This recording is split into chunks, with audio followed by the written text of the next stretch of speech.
Hello, my dear sleepy listener.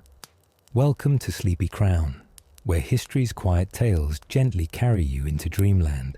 Tonight, we embark on an extraordinary journey through the entire history of the Rothschild family, from a cramped house in Frankfurt's Jewish ghetto to the corridors of power across 5 nations, from poverty to possessing the largest private fortune in world history.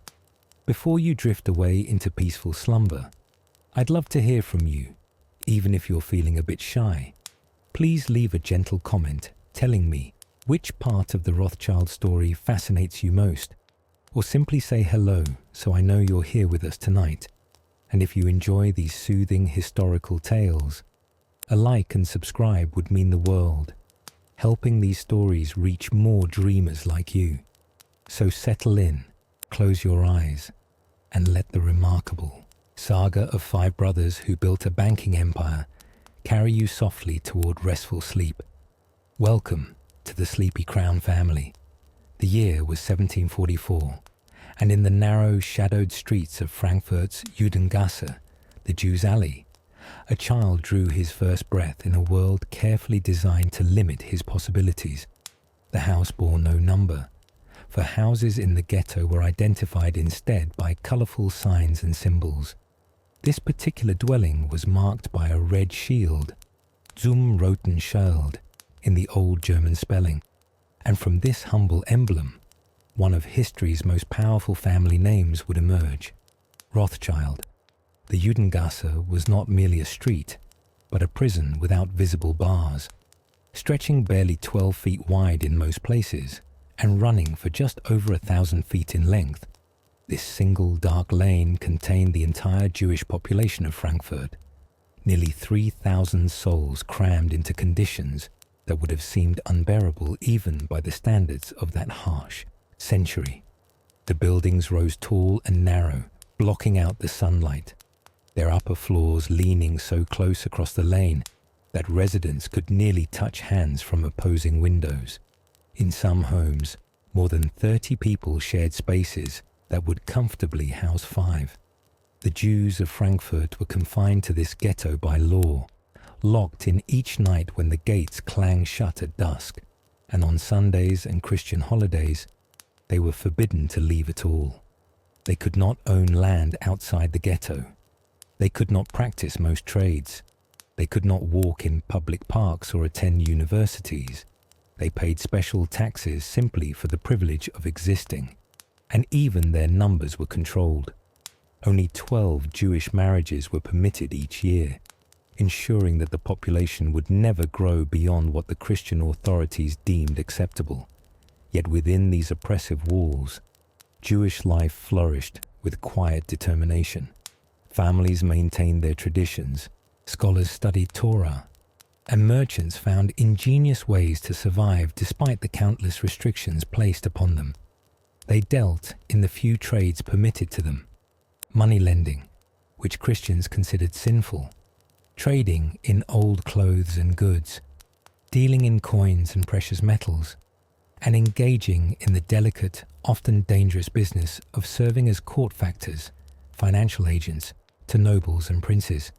It was into this world that Mayer Amschel Rothschild was born on February 23, 1744.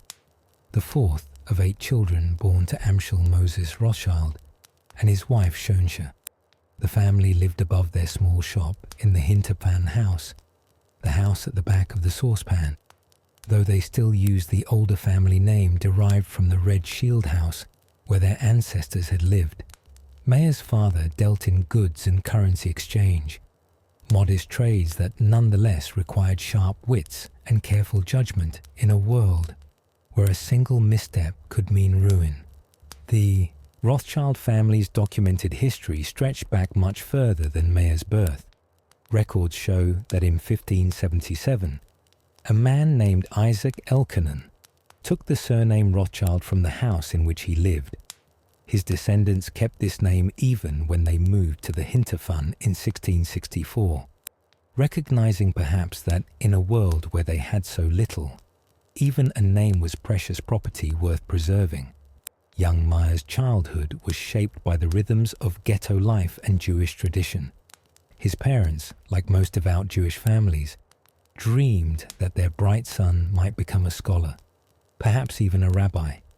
They enrolled him in a religious school where he studied the sacred texts, learning Hebrew, Aramaic, and the subtle art of Talmudic interpretation, skills that would train his mind for the complex financial calculations and negotiations of his future career, though no one could have imagined that then.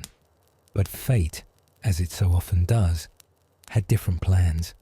In 1755, when Mayer was just 11 years old, smallpox swept through Frankfurt.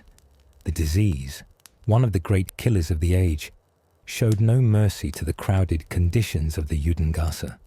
Within a short time, both of Mayer's parents fell ill and died, leaving him and his siblings orphans in a world that showed little kindness to those without protection. The death of his parents forced young Mayer to abandon his scholarly dreams. He would not become a rabbi. Instead, with the help of relatives who recognized both his quick mind and his desperate circumstances, an apprenticeship was arranged. In 1757, at just 13 years old, Mayer Amschel left the only world he had known and traveled to Hanover, where he would learn the banking trade under Jacob Wolf Oppenheimer at the firm of Simon Wolf Oppenheimer. The Oppenheimer Bank was, by the standards of the Jewish Ghetto, a distinguished establishment. Simon Wolf Oppenheimer's grandfather, Samuel Oppenheimer, had been one of the most successful Jewish financiers of his era, and the family maintained connections to various German courts and principalities. Here, young Mayer learned the intricate business of currency exchange, the art of evaluating coins, and the delicate diplomacy required when dealing with Christian nobility, who needed Jewish financial expertise but rarely offered respect in return. For 6 years, Mayer absorbed everything he could. He learned how money moved across borders, how different currencies related to one another, how princes borrowed and spent and sometimes failed to repay. He learned discretion, the most valuable trait for anyone handling the financial secrets of the powerful. And crucially, he learned about rare coins and medals, objects that combined historical significance with monetary value, artifacts that appealed to wealthy collectors and provided a perfect entry point for an ambitious young man seeking to make connections with the rich and powerful. In 1763, at the age of 19, Mayer Amschel returned to Frankfurt. His time in Hanover had transformed him. He was no longer the orphaned boy who had left the ghetto. He was a young man with specialized knowledge, valuable skills, and ambitious dreams that seemed almost impossibly grand given his circumstances. He returned to the Hinterfan, to the narrow streets and tall, dark houses of the Judengasse. But he returned with a plan. Mayer established himself as a dealer in rare coins and medals. This was a shrewd choice. The trade required education and expertise that set him apart from common merchants. It brought him into contact with wealthy collectors, including nobility, who might otherwise never notice a Jewish merchant from the Frankfurt ghetto. And it provided a legitimate business foundation upon which he could gradually build toward the grander ambitions taking shape in his clever mind. His breakthrough came through a connection made during his Hanover apprenticeship. Prince Wilhelm of Hesse had been a customer of his father years before, purchasing coins for his collection. Now, armed with this tenuous connection and a carefully curated selection of rare coins, Mayer managed to secure an audience with the prince. The meeting went well. Wilhelm, who would later become Wilhelm IX, Landgrave of Hesse-Kassel, was impressed by the young dealer's knowledge and his discretion. More meetings followed. More coins were purchased. A relationship began to develop. In 1769, a moment arrived that would change everything. Crown Prince Wilhelm appointed Mayer Amschel Rothschild as a court factor, a supplier of coins and financial services to the princely household. The official title came with a certificate that Mayer would proudly display in his place of business. More importantly, it came with opportunities. As court factor, Mayer could now legitimately conduct business with Christian merchants and other courts. His status had risen. The red shield of his family home was beginning to mean something beyond the walls of the Frankfurt Ghetto. But Mayer Amschel was not content with modest success. Even as he built his coin business, he was planning something far more audacious. He was planning a dynasty. On August 29, 1770, Mayer married Guttel Schnapper, the daughter of Wolf Salomon Schnapper, a respected merchant. Guttel brought with her a substantial dowry, essential capital that Mayer would invest in expanding his business. But more than that, she brought intelligence, business acumen, and a strong will. She would prove to be a true partner in building the Rothschild fortune, managing household accounts and involving herself in business matters in ways unusual for women of that era. Over the next years, Guttel would bear 10 children, 5 sons and 5 daughters, and every one of these children would play a role in their father's grand design. Mayer believed absolutely in the power of family unity. He believed that brothers working together, bound by blood and shared interest, could achieve what no individual could accomplish alone. And he believed that if his sons could be positioned in different major cities across Europe, they could create a financial network unlike anything the world had ever seen. The Frankfurt Ghetto, that had shaped Mayer's childhood, was beginning to see the stirrings of change.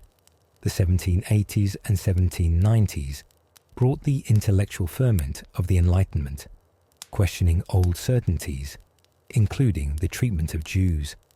Revolutionary ideas swept across Europe from France, ideas about liberty, equality, and the rights of man.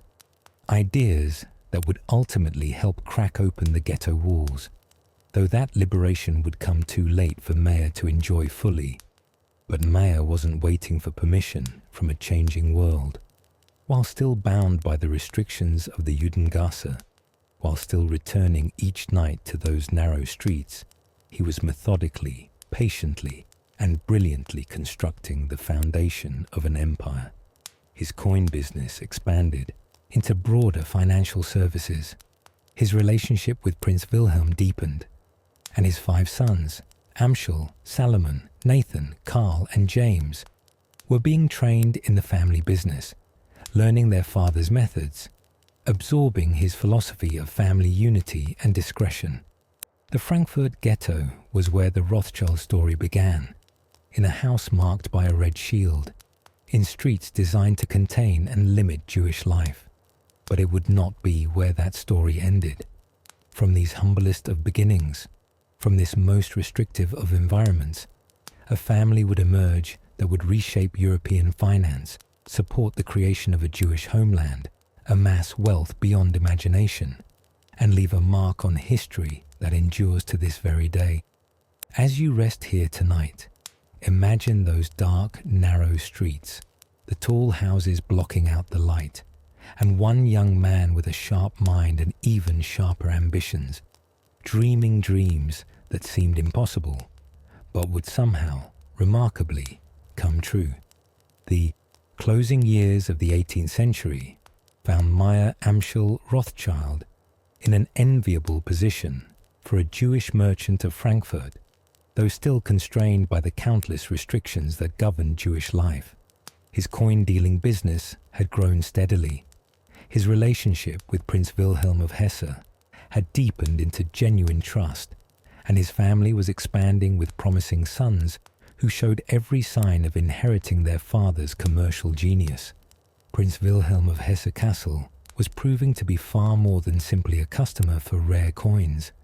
Wilhelm was one of the wealthiest men in Europe, his fortune built on a trade that many considered distasteful, but that was nonetheless highly profitable. Renting Hessian soldiers to other nations.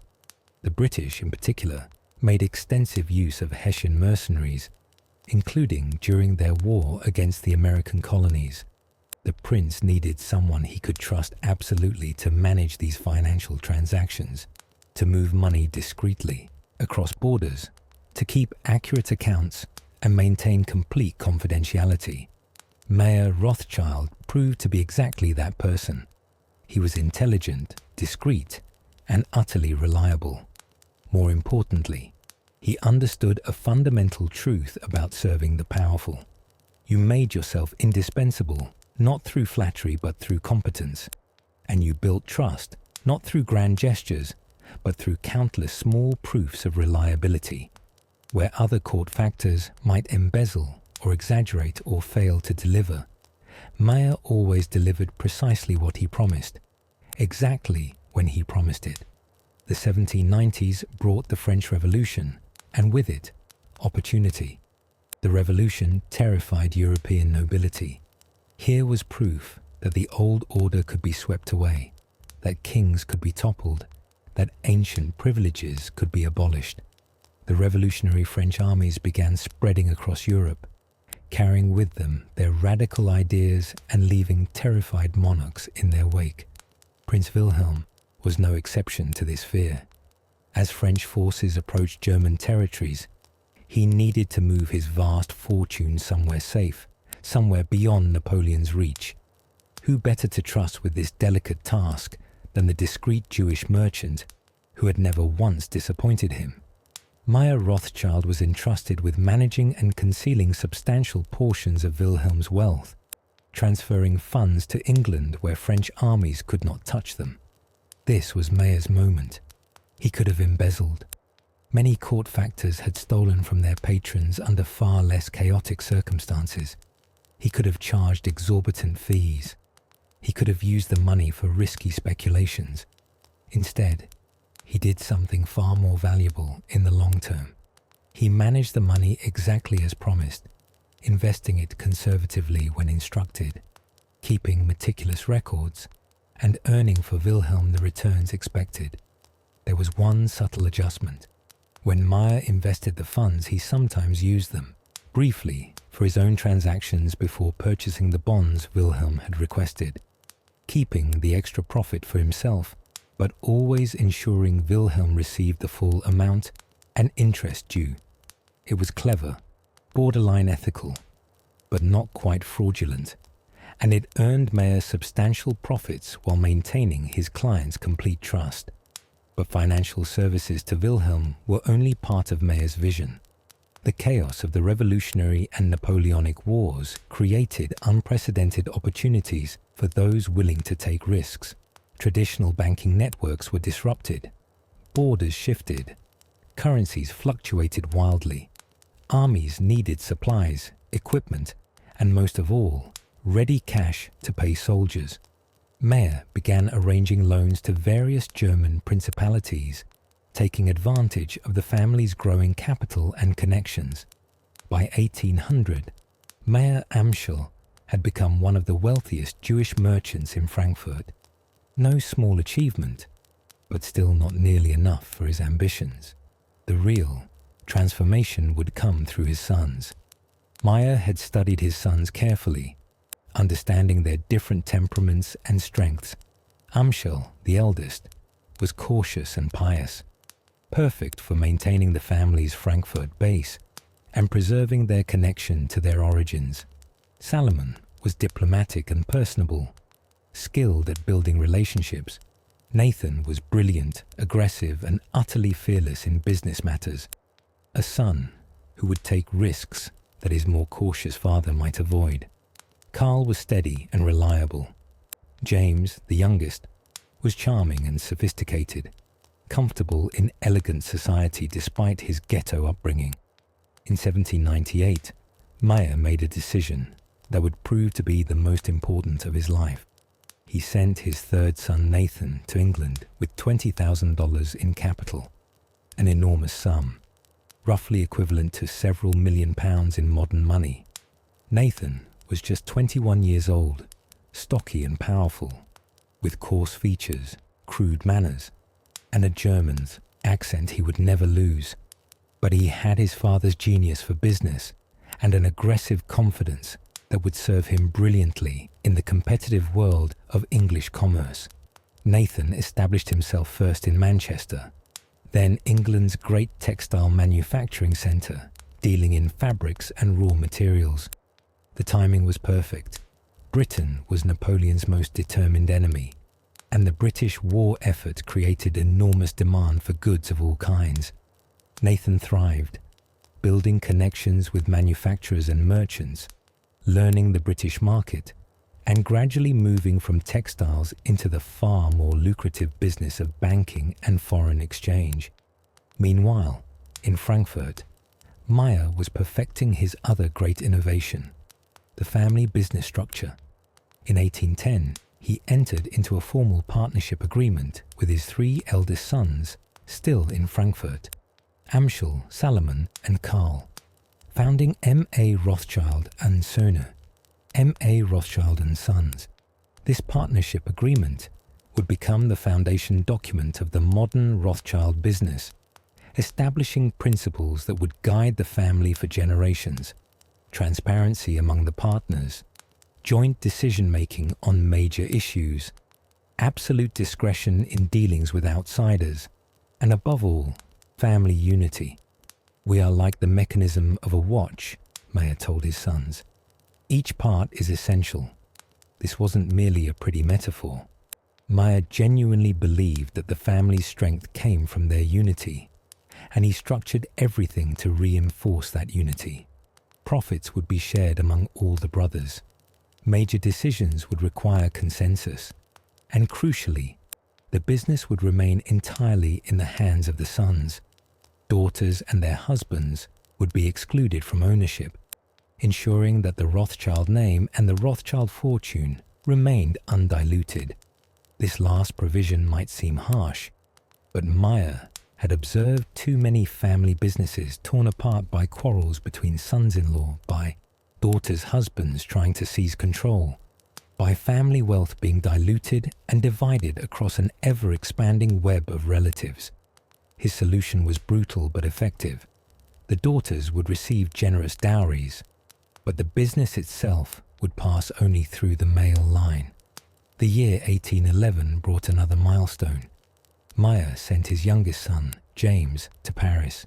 France was still under Napoleon's control, still technically an enemy, but Mayer understood that wars eventually end, and that Paris would remain one of Europe's great financial centers. Having a son positioned there would prove invaluable. James, just 19 years old, established himself in Paris and began building the connections that would eventually make the French Rothschild branch one of the most influential in Europe. By 1812, Mayer Amschel's dream was taking solid form. His sons were positioned in multiple European cities. His business was respected. His fortune, while not yet enormous by the standards of European nobility, was substantial and growing. He had outlived the constraints of the Frankfurt Ghetto in spirit, if not yet in physical circumstance. He had built the foundation. Now it was time for his sons to build the empire. On September 19, 1812, Mayer Amschel Rothschild died in Frankfurt at the age of 68. He was buried in the old Jewish cemetery beside the Judengasse, his grave marked with a simple stone. A park would later be named after him, and a street, Rothschild Alley, would bear his name in the city where his story began. He died having achieved remarkable success, but he died before seeing just how remarkably his vision would be fulfilled. He died before his sons became barons, before they built palaces that rivaled royal residences, before the Rothschild name became synonymous with wealth and power, before they would possess the largest private fortune in the world. But he died knowing that he had given his sons something far more valuable than money. He had given them a system, a philosophy, and a network. He had taught them to work together, to trust each other above all others, to be patient and discreet, to build relationships carefully and maintain them faithfully. He had taught them that family unity was the source of strength, that information was as valuable as gold, and that reputation was the most precious asset of all. In his will, Mayer laid out precise instructions for his sons. They were to continue the business together. Major decisions required consensus. The partnership was to be renewed every 10 years, but only with all brothers' agreement. And crucially, only male descendants could be partners, a provision that would last for generations and cause no small amount of controversy. 5 sons now stood ready to take what their father had built and transform it into something the world had never seen. A truly international banking house, operating across borders, moving money and information at speeds that left competitors bewildered, and wielding influence that would make even emperors and kings take notice. Mayer Amschel Rothschild, the orphan from Frankfurt's Jewish ghetto, the coin dealer who dreamed of dynasties, had built his foundation well. Now it was time for his sons to show the world what the Rothschild family could achieve when they worked together.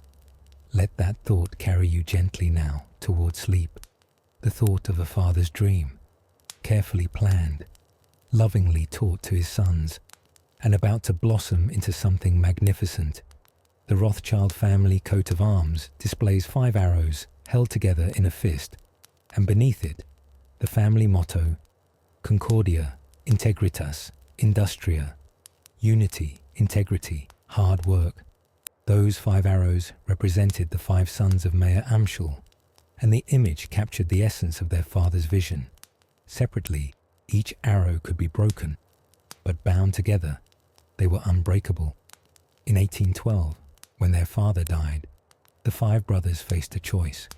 They could divide their inheritance and go their separate ways, each building his own independent business, or they could do something far more difficult and far more powerful. They could remain unified, operating as a single entity across multiple countries, sharing information and profits, supporting each other's ventures, and presenting to the world the spectacle of a family business that transcended national boundaries. They chose unity, and that choice would make them the most powerful banking family in history. Amschel Mayer, the eldest, remained in Frankfurt, taking over their father's original business.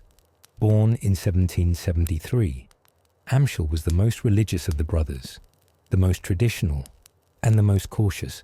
He never married with children. He and his wife Eva remained childless throughout their marriage, a source of great sadness to Amschel. But he served the family brilliantly as the keeper of their origins, maintaining the Frankfurt headquarters, managing their accounts with German principalities, and acting as the anchor that kept his more adventurous brothers connected to their roots. Amschel understood his role. While his brothers dazzled in London and Paris, while they built palaces and entertained princes, he maintained the solid, respectable foundation in Frankfurt. He managed the German connections, handled relationships with the various German states that were slowly uniting into what would become Germany, and most importantly, he held the family together through constant correspondence, gentle reminders of their father's principles, and careful mediation when his brother's natural competitiveness threatened to become something more divisive. Salomon Mayer, born in 1774, was sent to Vienna, the glittering capital of the Austrian Empire. Vienna was a challenge. The Austrian aristocracy was deeply traditional, suspicious of newcomers, and openly anti-Semitic. Jewish merchants faced countless restrictions and social barriers, but Salomon possessed a diplomatic grace that gradually opened doors. He cultivated relationships with Prince von Metternich, the powerful Austrian chancellor, and with members of the Habsburg imperial family. Through patience, discretion, and financial services that proved indispensable, Salomon gradually transformed himself from an outsider into a trusted financial advisor to the Austrian government. He arranged loans for the empire, managed currency exchanges, and provided the kind of financial intelligence that helped Austria navigate the complex post-Napoleonic political landscape.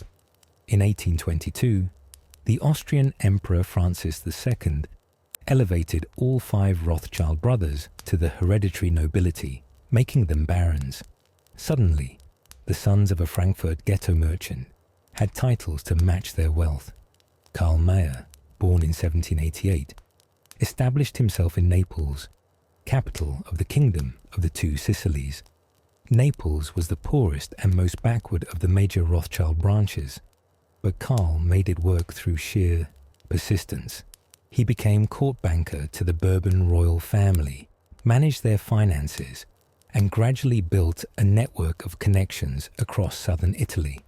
Karl was the most private of the brothers, the least inclined towards social climbing or grand displays.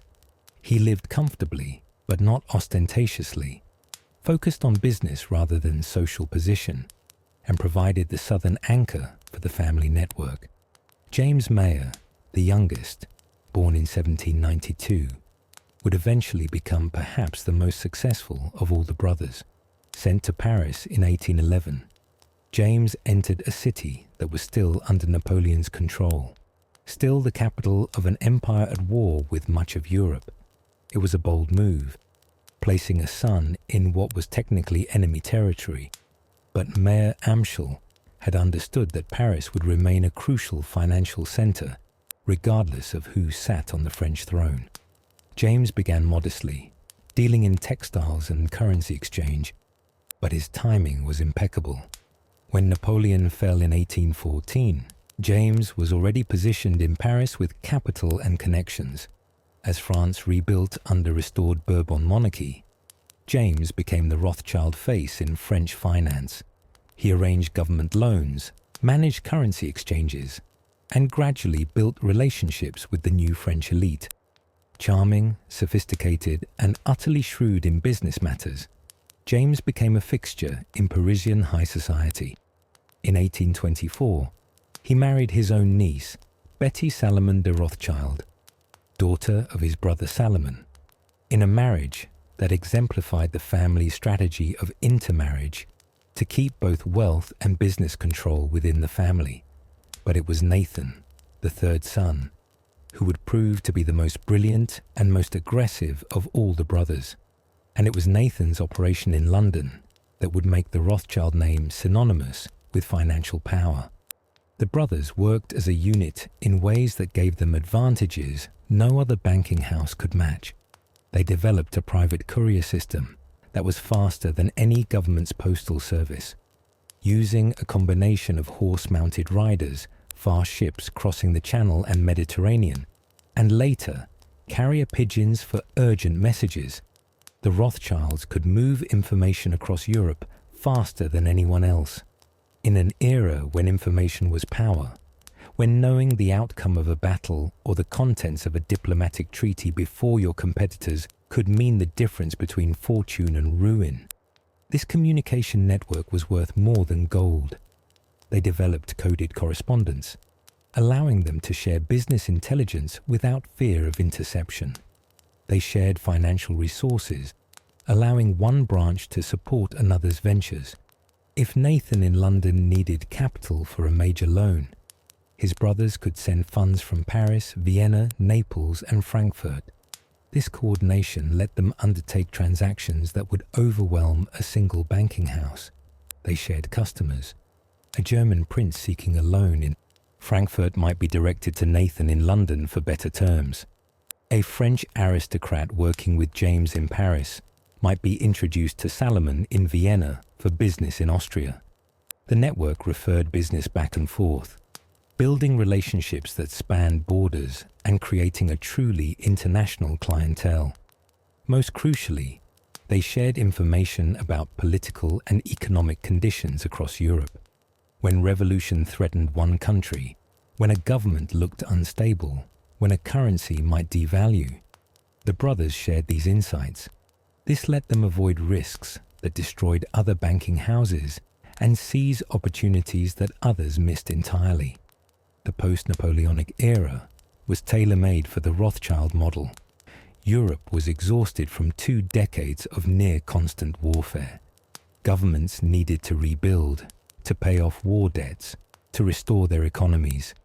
Borders had been redrawn. Old alliances had collapsed. New nations were emerging. And through it all, the Rothschilds offered the one thing every government desperately needed: credit. The brothers pioneered new approaches to government bonds. Previously, when a government needed to borrow money, it typically negotiated loans with a handful of wealthy individuals or banking houses. The terms were often punishing, the process slow, and the amount of capital available limited.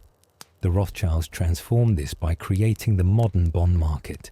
Instead of one lender providing all the capital, they would purchase the entire bond issue from the government at a discount, then resell smaller portions to thousands of individual investors across Europe.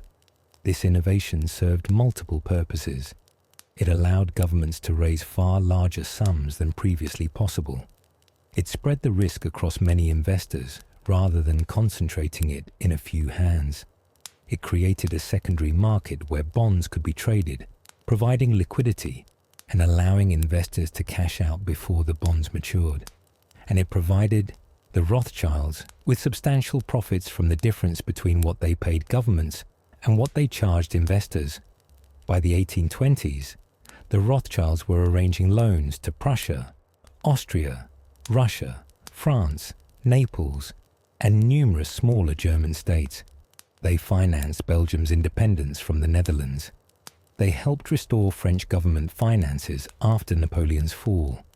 They provided the capital that allowed the Industrial Revolution to spread across Europe, financing early railways, mining operations, and industrial ventures. The brothers met periodically, gathering in Frankfurt or Paris or London to coordinate strategy, settle accounts, and reaffirm their commitment to family unity. These meetings were intensely private affairs. Outsiders were never permitted. Business secrets were closely guarded. But they emerged from these meetings with unified strategies that they executed across the continent with devastating efficiency. Their success bred resentment, of course. They were Jewish in a Europe still deeply anti-Semitic. They were new money in societies that valued ancient lineage. They were international in an era of rising nationalism. And they were phenomenally successful in a world where many traditional banking houses were struggling.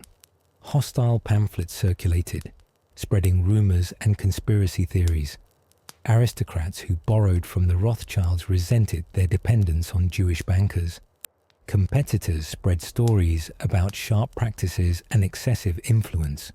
The brothers responded to this resentment not with defensiveness, but with continued excellence. They fulfilled their obligations. They honored their commitments. They weathered financial crises that destroyed other banks. They maintained their discretion and their reputation for absolute reliability. And gradually, even their most snobbish critics had to admit that when you needed money, when you needed it, moved quickly and secretly. When you needed financial advice you could trust, the Rothschilds were simply the best. By 1825, the 5 brothers had transformed their father's modest Frankfurt business into Europe's preeminent banking network. They had titles, they had wealth, they had influence in every major capital. They had proven that family unity, when combined with talent and tireless work, could overcome barriers that had seemed insurmountable just a generation before. The 5 arrows, bound together in that clenched fist on the family crest, had become one of the most powerful forces in European finance, and they were just getting started. As you drift off tonight, imagine 5 brothers, scattered across Europe from Naples to London, connected by letters and loyalty, building together something far greater than any one of them could have achieved alone. Unity, integrity, hard work, a simple formula, but executed with such discipline and brilliance that it would reshape the financial landscape of an entire continent. If Mayer Amschel was the architect of the Rothschild system, Nathan Mayer Rothschild was its greatest practitioner, the brother who took his father's principles and transformed them into power that even British prime ministers could not ignore. Nathan arrived in England in 1798, a stocky 21-year-old with coarse features, poor English, and absolutely no connections in British high society. What he did have was $20,000 in capital, his father's training, and an aggressive confidence that bordered on arrogance. He established himself first in Manchester, buying textiles and raw materials for shipment back to the continent, and quickly proved himself a formidable trader. But Nathan wasn't interested in remaining a textile merchant. He saw opportunities in Manchester, but he saw even greater possibilities in London, the heart of British finance and the capital of a nation that stood alone against Napoleon. In 1809, Nathan moved his business to London, setting up offices at 2 New Court in the city of London, the financial district. That address would become legendary, synonymous with the Rothschild name and with financial power itself. Nathan cut a peculiar figure in London's financial circles. He was rough-mannered, where British businessmen were polished. His German accent was thick and never diminished. His speech was crude and direct. He cared nothing for the social niceties that greased British business relationships. And yet, within just a few years, this awkward foreigner became arguably the most important banker in Britain. His breakthrough came through the very war that dominated European affairs, the struggle against Napoleon. The Duke of Wellington was advancing through Spain and Portugal, pushing back French forces in the Peninsular Campaign. But he faced a critical problem. His army needed to be paid in gold and silver coin, but getting British currency to soldiers fighting in the Iberian Peninsula was nearly impossible. Traditional methods, shipping gold from London, were too slow and too vulnerable to French interference. The British government tried several approaches, all unsuccessful. They approached established British banking houses, who either couldn't solve the logistical problem or demanded terms the government found excessive. Then someone suggested the young Rothschild banker. Nathan had brothers across Europe. He had experience moving money across borders during wartime. Perhaps he could help. Nathan could help. And the solution he proposed was ingenious.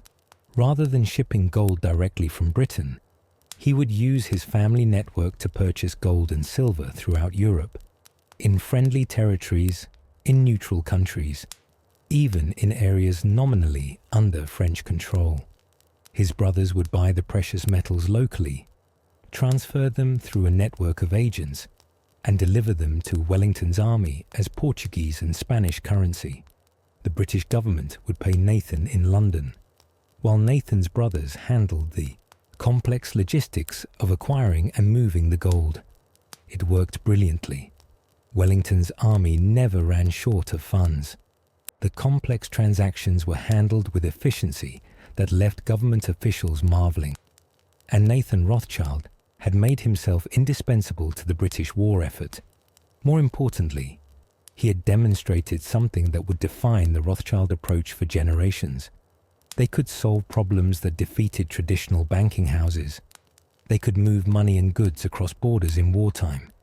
And they could do it all while maintaining absolute discretion. The success of this operation established Nathan's reputation. More government business followed. Private contracts multiplied. By 1810, Nathan had established N.M. Rothschild & Sons as a major banking house, though he himself remained a sole proprietor, not yet formally partnering with his brothers in the continental operations. Nathan's personality was key to his success. He was utterly focused on business, uninterested in the social climbing that absorbed so many wealthy merchants. He worked tirelessly, arriving at the London Stock Exchange early each morning and taking his place at a particular pillar that became known as Rothschild's Pillar. From this spot, he watched the market, executed trades, and gathered intelligence. He cultivated a network of informants who provided information about political developments, business conditions, and economic trends from across Europe. His competitors found him insufferable. He was blunt to the point of rudeness. He showed no deference to aristocratic titles. He seemed to care nothing for British class distinctions. Yet he was also brilliant, honest in his dealings, and absolutely reliable. If Nathan Rothschild committed to a transaction, it would happen exactly as agreed. In the often shady world of early 19th century finance, that reliability was worth more than charm. Nathan married Hannah Barrett Cohen in 1806, forming an alliance with another prominent Jewish financial family. Hannah proved to be an exceptional partner, directly involved in the business in ways unusual for the time. She handled correspondence, was authorized to sign checks for the company, and managed many business details. The couple would have 7 children, continuing the family tradition of building a dynasty. By 1815, the N.M. Rothschild & Sons Bank had become one of the most important financial institutions in London. Nathan had built relationships with the Bank of England, with government ministers, with major merchants and industrialists. His intelligence network provided insights that made him better informed about European affairs than most government officials, and his connection to his brother's banks across the continent gave him advantages that no purely British bank could match. His wealth grew rapidly. The collective assets of the 5 brothers reached $500,000 in spring 1815, already an impressive fortune. But the end of the Napoleonic Wars would provide opportunities that would multiply that wealth many times over. Post-war Europe needed massive reconstruction. Governments needed loans to pay off war debts and rebuild their economies. Industries needed capital to recover from wartime disruption.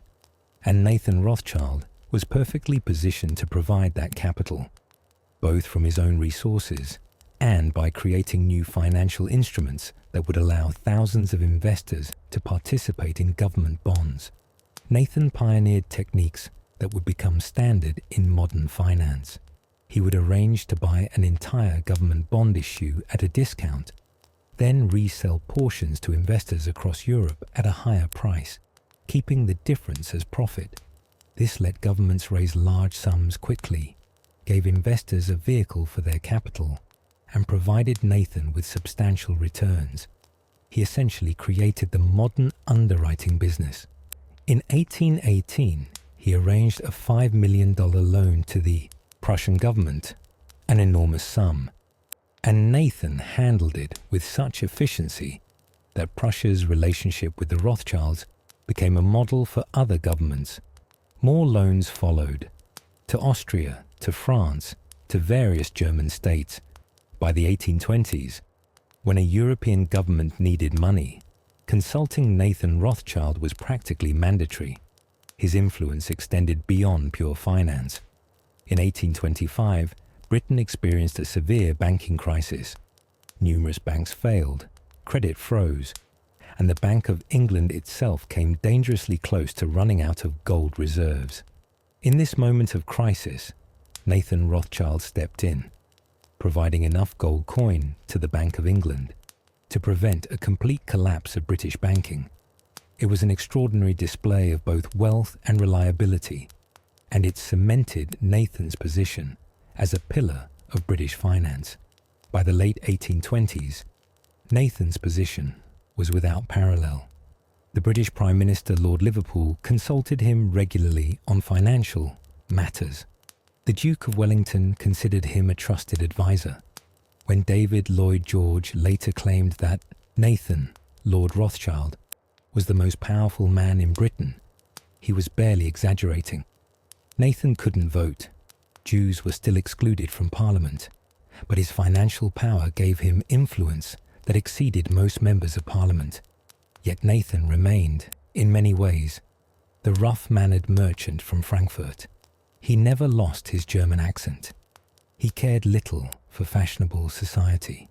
He lived comfortably, but not with the ostentatious luxury his wealth could have afforded.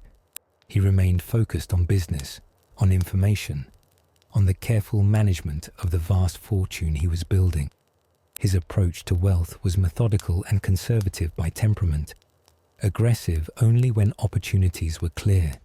He avoided speculative ventures, preferred secure government bonds to risky commercial enterprises, and maintained absolute discretion about his business dealings.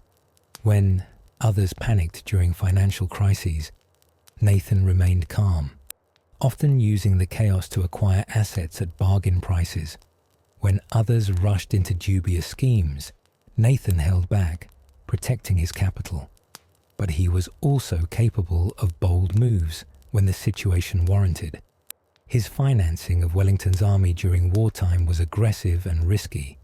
His willingness to provide emergency gold to the Bank of England in 1825 required confidence that few other financiers could muster.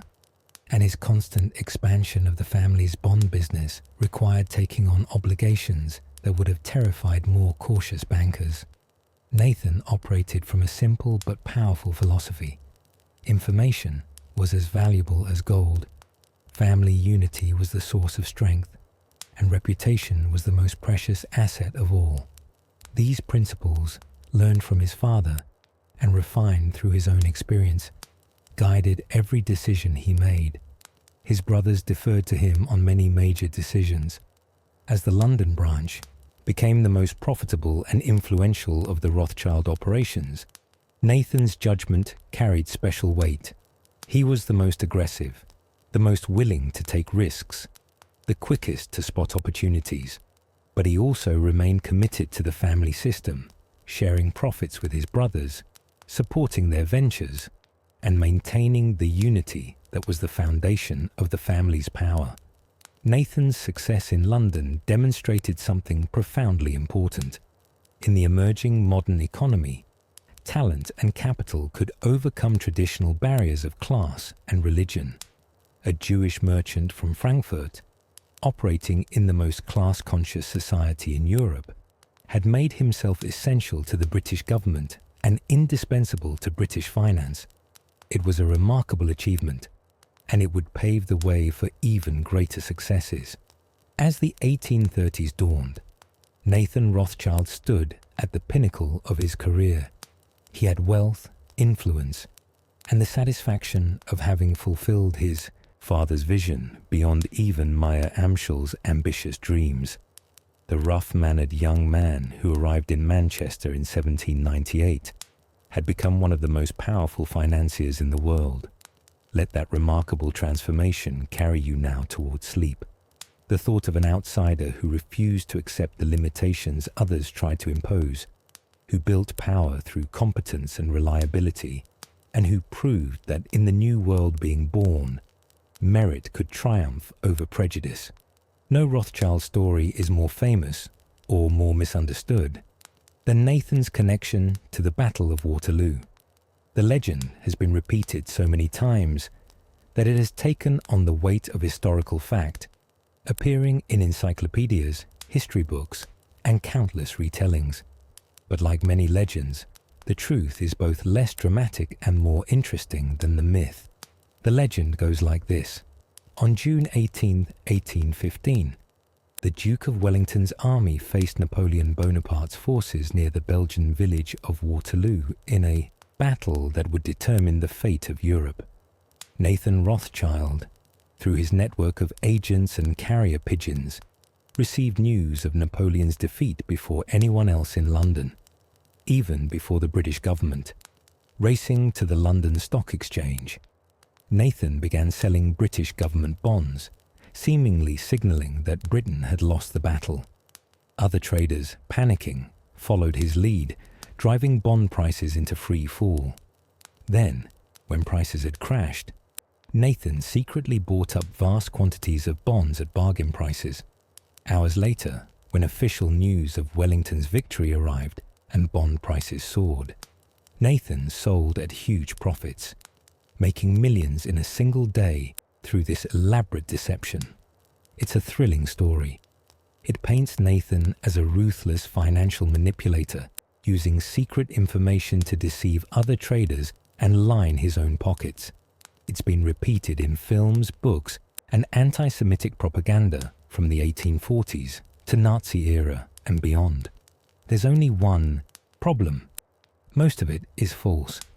Let's separate truth from fiction, because the real story, while less dramatic, reveals more about how the Rothschilds actually built their fortune. The truth begins with Nathan's very real involvement in financing Wellington's campaign.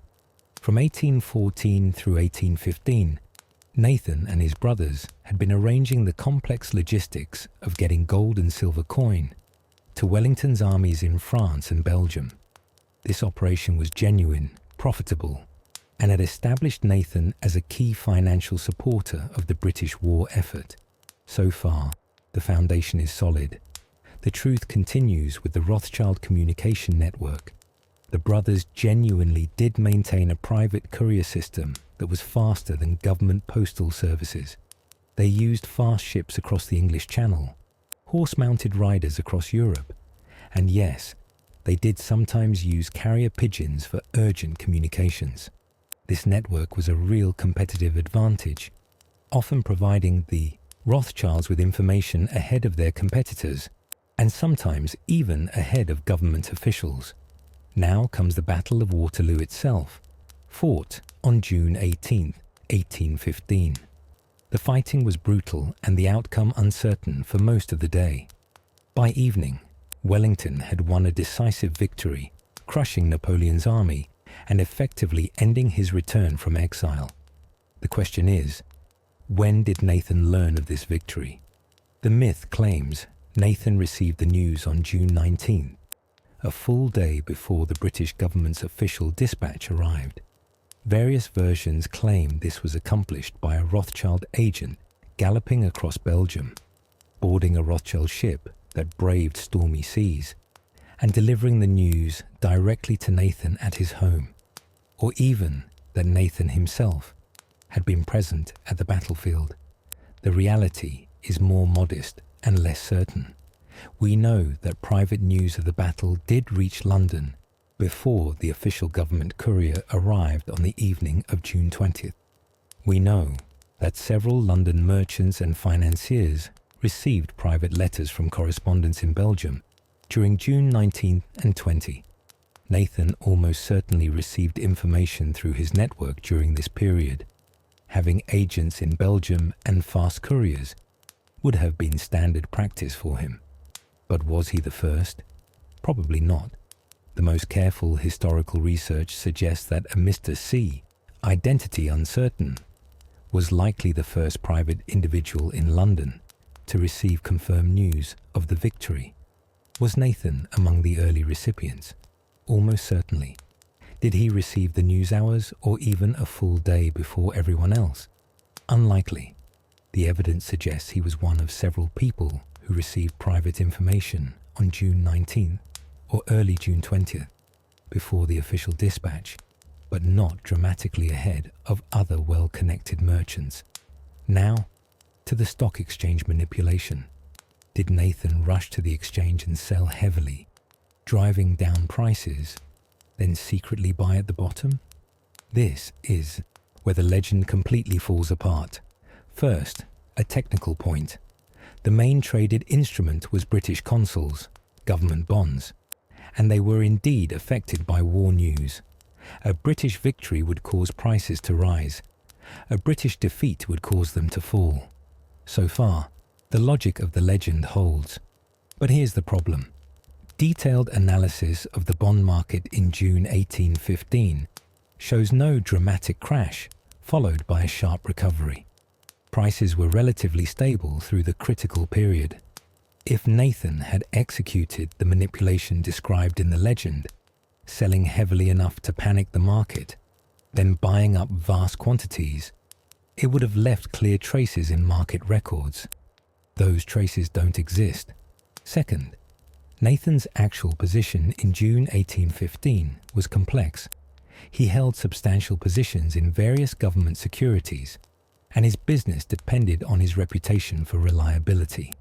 Executing a market manipulation through deliberate deception, essentially fraud, would have risked everything he had built. It would have been wildly out of character for a man who built his success on trustworthiness. Third, and most importantly, Nathan himself never claimed to have made millions from Waterloo. In private correspondence, he wrote that he had done well from the period, but he never boasted of a spectacular killing. If he had pulled off the coup of the century, deceiving the entire London market and making millions in a day, he almost certainly would have at least mentioned it to his brothers in coded correspondence. So where did the legend come from? The answer reveals something darker about the Rothschild story. In 1846, a French socialist writer named Georges Danville, using the pseudonym Satan, published a pamphlet titled Histoire édifiante et curieuse de Rothschild Ier, Roi des Juifs, edifying and curious history of Rothschild I, King of the Jews. This anti-Semitic screed mixed real facts about the Rothschild success with fabricated stories designed to paint them as sinister manipulators.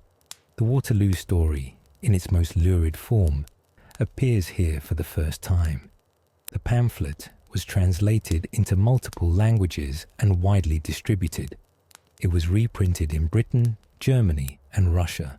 The story it told of Jewish bankers using secret information to cheat honest Christian traders fit perfectly with existing anti-Semitic stereotypes about Jewish financial manipulation. The story was too good for anti-Semites to let facts get in the way. In 1940, the Nazis produced a propaganda film called Die Rothschilds, The Rothschilds, Shares at Waterloo, that dramatized this invented story, using it to promote hatred of Jews. The film was shown across Nazi-occupied Europe, further cementing the legend in popular imagination. The irony is that the truth, while less dramatic, is actually more impressive than the legend. Nathan and his brothers did profit substantially from the end of the Napoleonic Wars, just not through a single day of market manipulation. Their profits came from careful, patient work over several years. Here's what actually happened. In the 2 years following Waterloo, Nathan made a series of calculated moves that proved brilliantly successful. He understood that peace would eventually lead to a recovery in government bond prices, but not immediately. The market was volatile, swinging wildly based on rumors and fears. Nathan bought steadily during this period, acquiring bonds when prices were depressed by war fears and post-war uncertainty. He waited 2 years, allowing the market to stabilize as European governments adjusted to peace. Then, in 1817, he sold his accumulated positions as the market reached a peak, making approximately a 40% profit. Given the enormous capital the Rothschilds had deployed, this 40% return represented a spectacular sum, perhaps millions of pounds. This strategy required patience, deep capital reserves, and confidence in his analysis of post-war economics. It was far more difficult than a one-day manipulation would have been, and it required real skill and judgment. But it wasn't fraud. It wasn't deception. It was simply excellent investing, using better information and better analysis than his competitors possessed. The brothers' collective wealth jumped from $500,000 in spring 1815 to roughly $1 million by July 1816. Waterloo and its aftermath was certainly profitable for them, but the profits came through legitimate business operations, not through the spectacular fraud of legend. Why does this matter?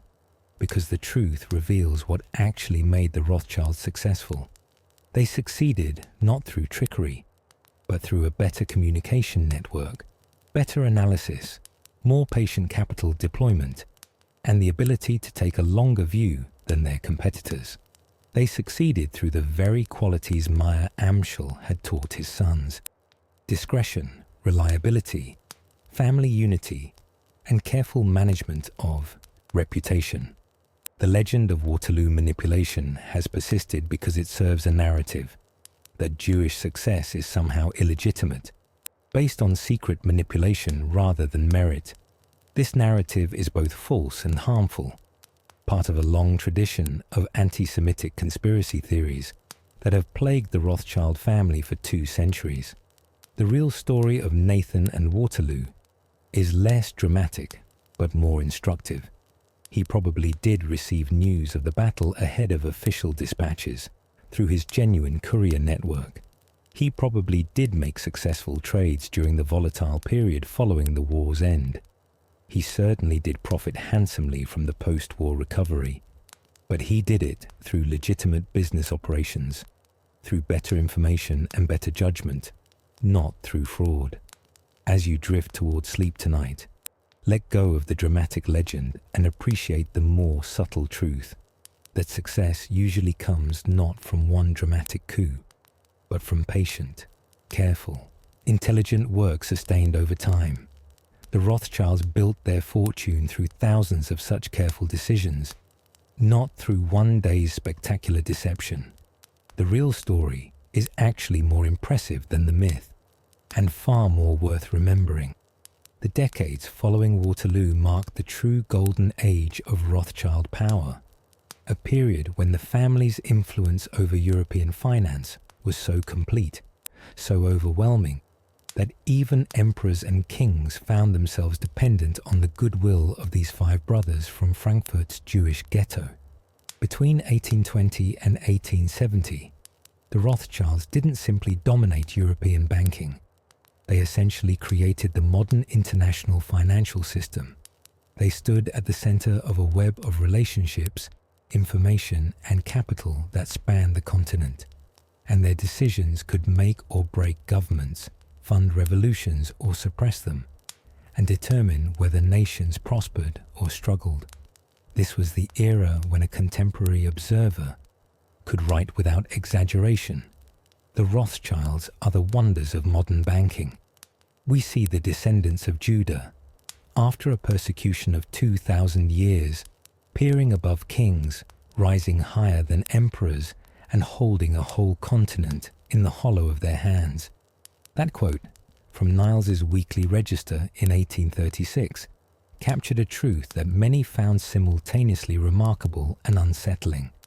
Jewish bankers from a Frankfurt ghetto now possessed power that rivaled monarchs. Nathan in London was the driving force behind much of this expansion. His operation at New Court had become the most important private bank in Britain, and arguably in Europe. He arranged financing for the British government itself, managed currency exchanges for international trade, and provided the capital that fueled Britain's industrial revolution. When textile mills needed funds to expand, when railway companies sought to build new lines, when mining operations required investment, Nathan Rothschild's bank was often their first stop. But Nathan's genius wasn't simply in lending money. It was in understanding how to structure loans to minimize risk while maximizing return, how to create financial instruments that attracted investors, and how to use information to spot opportunities others missed. He pioneered the practice of buying entire government bond issues, then reselling them to thousands of individual investors across Europe. This underwriting business provided steady profits, while also serving the public good by making government debt more accessible to ordinary investors. The Industrial Revolution created enormous opportunities for those with capital to invest. Britain was being transformed by steam power, by mechanical looms, by railways and factories and mines. All of these ventures required investment, and the Rothschild Bank was there to provide it.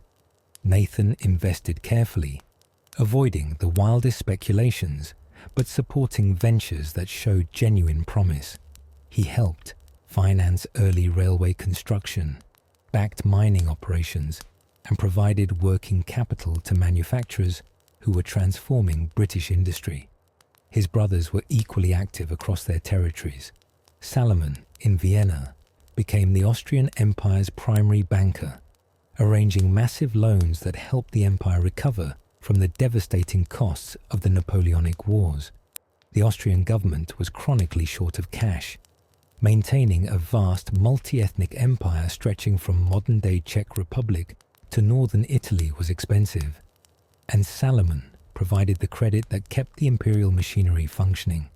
Salomon's relationship with Prince von Metternich, the powerful Austrian chancellor, was particularly important. Metternich was the architect of the conservative post-Napoleonic order, the man who worked tirelessly to suppress revolutionary movements and maintain traditional monarchies. He needed reliable financing, and Salomon provided it, earning in return privileged access to Austrian government decisions, advanced knowledge of policy changes, and the kind of political intelligence that made successful investing possible.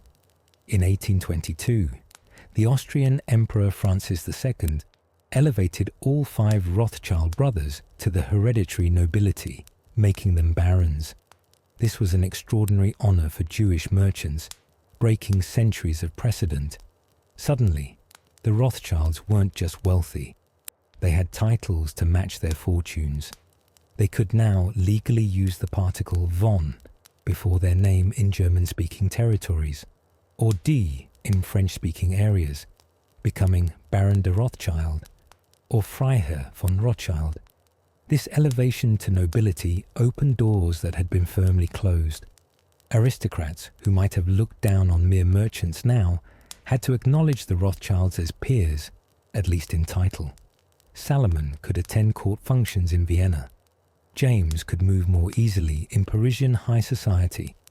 The brothers could purchase properties and engage in activities that had been legally restricted to nobility. James in Paris was building the French branch into what would eventually become the most culturally influential of all the Rothschild operations. Paris in the 1820s and 1830s was recovering from decades of revolution and war, trying to restore itself as Europe's cultural capital. James threw himself into both business and society, arranging government loans while also establishing himself as a patron of the arts, a supporter of cultural institutions, and a fixture in Parisian salons. The French branch arranged crucial loans to the restored Bourbon monarchy, helping France pay off war indemnities imposed by the victorious Allies. These loans were politically sensitive.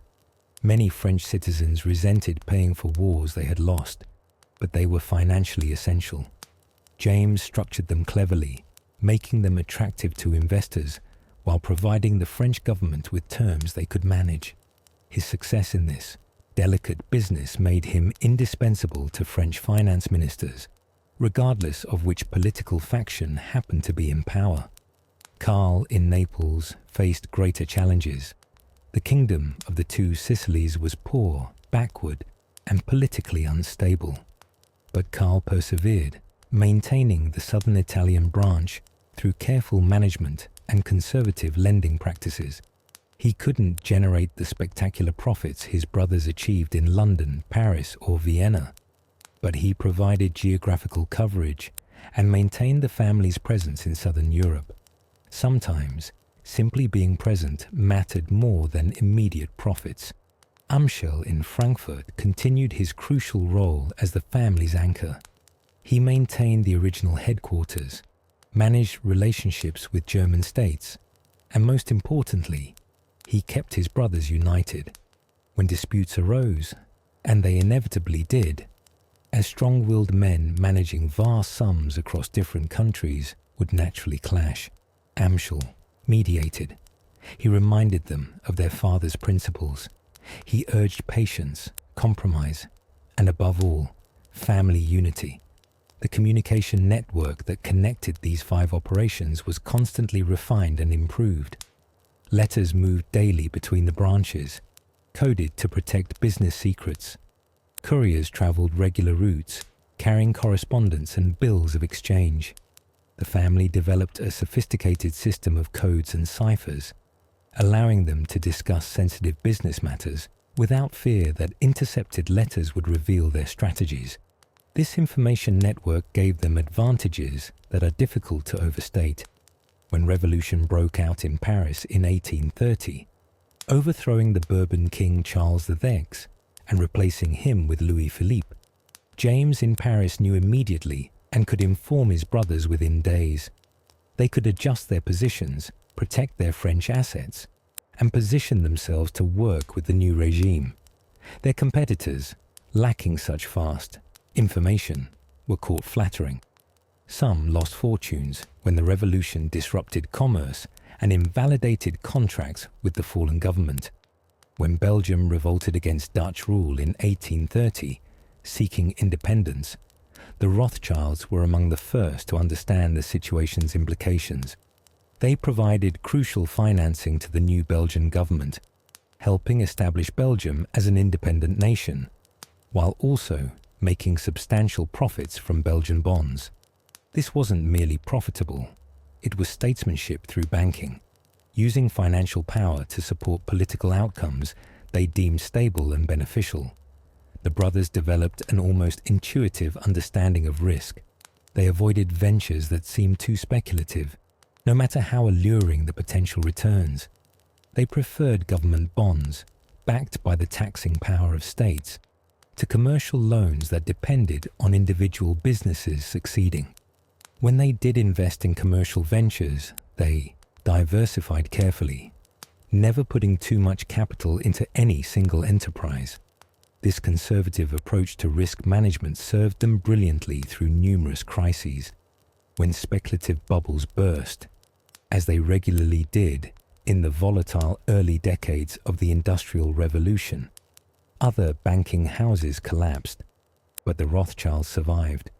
When governments defaulted on loans, not uncommon in an era of frequent wars and revolutions, the Rothschilds had enough diversification and capital reserves to absorb the losses. Their reputation for reliability became self-reinforcing. Because they were known to be sound, investors trusted Rothschild-backed bonds more than bonds from less established banks. Because they were trusted, they could charge slightly higher fees, generating better profits. Better profits meant more capital, which meant they could undertake larger transactions, which enhanced their reputation further. It was a virtuous cycle that carried them to heights no banking family had previously reached. By the 1830s, they were financing railways across Europe. The railway boom was transforming European commerce and society, shrinking distances, speeding trade, and creating fortunes for those who invested wisely. The Rothschilds backed railway construction in France, Austria, and numerous German states. They understood that railways were more than just potentially profitable investments. They were infrastructure that would reshape Europe's economic geography, and they wanted to be positioned at the center of that transformation. In France, the Chemin de Fer du Nord, the Northern Railway, was substantially financed by the Rothschilds. This line connected Paris with the industrial regions to the north and with Belgium, opening up new markets and accelerating trade. James personally oversaw the financing, working with French government officials to secure the necessary permissions and regulatory approvals. The railway was both profitable and transformative, bringing economic development to regions previously isolated from major markets. In Austria, Salomon financed the Kaiser Ferdinand Nordbahn, the empire's first major railway. This was a massive undertaking, requiring enormous capital and navigating complex Austrian bureaucracy. Salomon's relationship with Metternich was crucial. The Chancellor's support helped overcome bureaucratic obstacles and secure the imperial permissions needed for such a large project. The railway eventually connected Vienna with industrial regions to the north, stimulating Austrian economic development and generating substantial profits for its investors. The brothers also invested heavily in mining, recognizing that the Industrial Revolution's hunger for coal, iron, and other minerals created opportunities for those who controlled mineral resources. They acquired mines in multiple countries, sometimes operating them directly, other times providing financing to mining companies in exchange for shares and profits. They financed early telegraph construction, understanding that communication technology would be crucial in the emerging modern economy. They invested in gas lighting companies as cities began replacing oil lamps with gas streetlights. They backed early banking and insurance companies, diversifying into financial services beyond traditional lending. But government bonds remained their core business, and here their dominance was most complete. By the 1840s, when a European government needed to raise significant capital, consulting the Rothschilds was virtually mandatory. They had the capital to underwrite large bond issues. They had the distribution network to sell bonds to investors across the continent. They had the reputation that made investors trust Rothschild-backed securities. This dominance gave them political influence that extended far beyond mere business. When they agreed to finance a government, they were essentially endorsing that government's creditworthiness and stability. When they refused to provide financing, it sent a signal to other investors and to other governments that something was wrong. Their decisions about who to finance and on what terms could influence the survival of regimes. In 1830, when Belgium sought independence from the Netherlands, the Rothschilds' willingness to finance the new Belgian government helped establish Belgium's credibility as an independent nation. In the 1840s, when they arranged loans to the Papal States, they were supporting the temporal power of the Pope at a time when Italian nationalism threatened to undermine papal authority. When they financed Prussian government bonds, they were backing what would become the dominant power in German unification. They used this power carefully, generally supporting stability over revolution, existing governments over rebels, conservative forces over radical change. This wasn't simply political preference. It was business sense. Stable, governments repaid their loans. Revolutionary regimes often defaulted. Conservative rulers honored contracts. Radicals sometimes repudiated debts incurred by previous governments. The Rothschilds' support for the established order was as much about protecting their investments as about any particular political philosophy. Yet, they were also pragmatic. When revolutions succeeded and new governments emerged, the Rothschilds worked with them. When Louis-Philippe replaced Charles VI in France in 1830, James smoothly transitioned to serving the new regime. When revolutions swept across Europe in 1848, the Rothschilds waited to see which governments would survive, then supported the survivors. Ideology mattered less than stability and creditworthiness. The 1848 revolutions tested the family severely. Revolutionary movements erupted across Europe, driven by demands for democracy, national independence, and social reform. Monarchies trembled. Metternich fled Vienna. The King of France abdicated. German states convulsed with revolutionary fervor. For a brief moment, it seemed the entire conservative order that the Rothschilds had helped finance might collapse. Salomon had to flee Vienna temporarily, as revolutionary crowds threatened aristocrats and wealthy Jews. James faced hostile demonstrations in Paris. The value of government bonds plummeted as investors feared revolutionary governments would repudiate debts. The family's wealth, largely held in bonds and loans to governments, suddenly seemed at risk. But the revolutions ultimately failed. Conservative forces regrouped. Monarchies survived or were restored. Order was re-established, often through military force. And the Rothschilds, who had weathered the crisis without panicking, found themselves even more indispensable than before. Governments that had survived revolutionary challenges needed money to pay their armies, to restore order, to rebuild confidence. The Rothschilds provided that money, cementing their position. By 1850, the family's dominance was acknowledged across Europe. They were received in royal courts. They advised ministers and prime ministers. Their opinions on financial matters were sought by governments and respected by investors. They had become, in effect, a power center unto themselves, a financial institution that operated across borders and could influence the fates of nations. Their wealth during this period is difficult to estimate precisely. The family was intensely private about finances, but contemporary observers agreed it was spectacular. One estimate suggested that by mid-century, the five brothers collectively possessed a fortune larger than that of any individual European monarch. They had achieved wealth that would have seemed impossible when their father died in the Frankfurt Ghetto just 40 years earlier. Yet this golden age couldn't last forever. The very success that made the Rothschilds dominant also created the conditions for their relative decline. Their model of family-controlled, multi-generational banking would face challenges in the latter half of the 19th century from new forms of financial institution, joint stock banks with shareholders, deposit banks that served broader populations, and eventually central banks that would come to dominate national financial systems. But in the 1820s through 1850s, that decline was still decades away.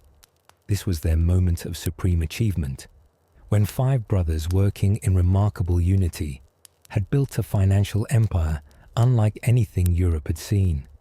They had proven that family loyalty, careful risk management, superior information, and absolute reliability could generate power that rivaled states. As you drift deeper into sleep now, picture those five men, scattered from Naples to London, connected by letters and loyalty, standing at the absolute pinnacle of their influence, having achieved something that would have seemed impossible to their father, something that many had said could never be done. They had made the Rothschild name synonymous with wealth, with power, and with financial excellence that transcended borders and lasted generations. The Golden Age was real, and it was magnificent. If the Rothschilds' banking operations demonstrated their financial genius, their architectural legacy revealed something equally important: an appreciation for beauty, a commitment to excellence, and a determination to leave permanent marks on the European landscape that would outlast any financial transaction. By the end of the 19th century, the Rothschild family had constructed or acquired at least 41 palaces, country estates, and grand residences across Europe.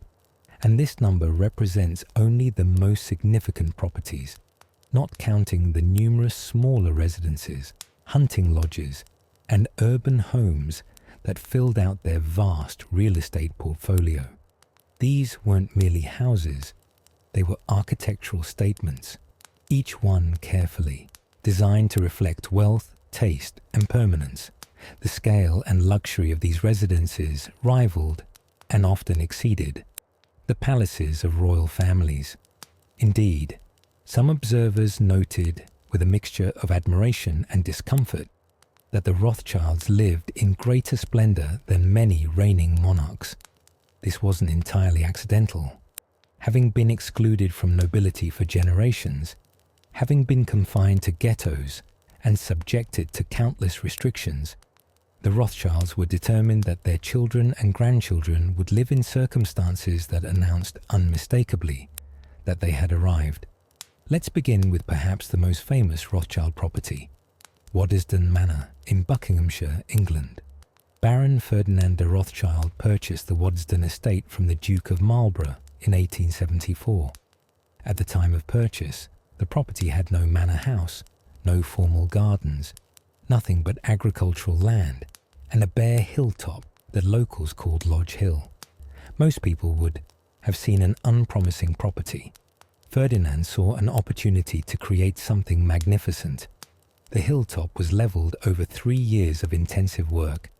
Soil was removed and reshaped to create the ideal site for the grand residence Ferdinand envisioned. Mature trees, fully grown specimens, not saplings, were transported from across England and planted to create instant parkland, a technique that was expensive but created immediate visual impact. A water supply system was constructed, bringing water from Aylesbury several miles away. Roads were built to provide access. The transformation of raw countryside into suitable grounds for a great house required engineering on a scale normally reserved for municipal projects.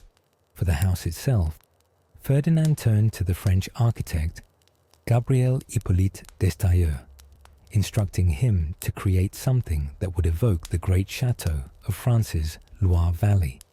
Destailleux designed a magnificent structure in neo-Renaissance style, borrowing architectural elements from multiple French palaces, a tower from one chateau, a staircase from another, decorative elements from a third, and combining them into something that was both historically rooted and entirely original. Construction began in 1877, with the foundation stone laid on August 18th of that year. The first house party was held in May 1880, even before the main house was complete, with fireworks entertainment for Ferdinand's close friends. By 1883, the main structure was finished, and Ferdinand hosted his first large house party with 20 guests in residence. The completed Waddesdon Manor was stunning. The exterior combined cream-coloured stone with elaborate decorative elements, creating a silhouette that seemed transported from 16th century France to the English countryside. Inside, the rooms were filled with treasures. French 18th century furniture that had belonged to kings and queens, Sèvres porcelain of museum quality, paintings by old masters, carpets that were themselves works of art. The red drawing room featured crimson silk wall coverings and furniture that had belonged to Marie Antoinette. The grey drawing room showcased exceptional Savonnerie carpets. The tower drawing room contained some of the finest Renaissance ceramics in private hands. But Waddesdon wasn't simply a museum. It was designed as a weekend retreat where Ferdinand could entertain in spectacular style. Weekend house parties at Waddesdon became famous throughout British high society. Guests arriving by train at the local station would be collected in carriages and driven up to the manor through carefully landscaped grounds. They would be greeted by a house staff numbering in the dozens, all trained to the highest standards of service. A typical weekend at Waddesdon in Ferdinand's time would begin with a late breakfast on Saturday morning, with guests choosing from an elaborate selection of dishes. After breakfast, there might be walks through the grounds to admire Ferdinand's collection of exotic animals. He kept emus, a mountain goat, and other unusual creatures in specially designed enclosures. Guests would tour the glass houses, enormous heated structures where Ferdinand grew rare orchids, exotic fruits, and flowering plants from around the world. They would visit the dairy, where cream was displayed in decorative bowls in a room specially designed with elaborate tilework. Lunch would be another elaborate meal, followed perhaps by horseback riding or carriage drives through the surrounding countryside. Tea in the afternoon featured delicacies prepared by Ferdinand's French chef. Dinner in the evening was a formal affair, with multiple courses served on priceless china, wines from the finest vintages, and conversation that mixed business, politics, and society gossip. Perhaps most remarkably, Ferdinand hosted royalty. In 1890, Queen Victoria herself visited Waddesdon, a tremendous honour and one that Ferdinand had carefully cultivated.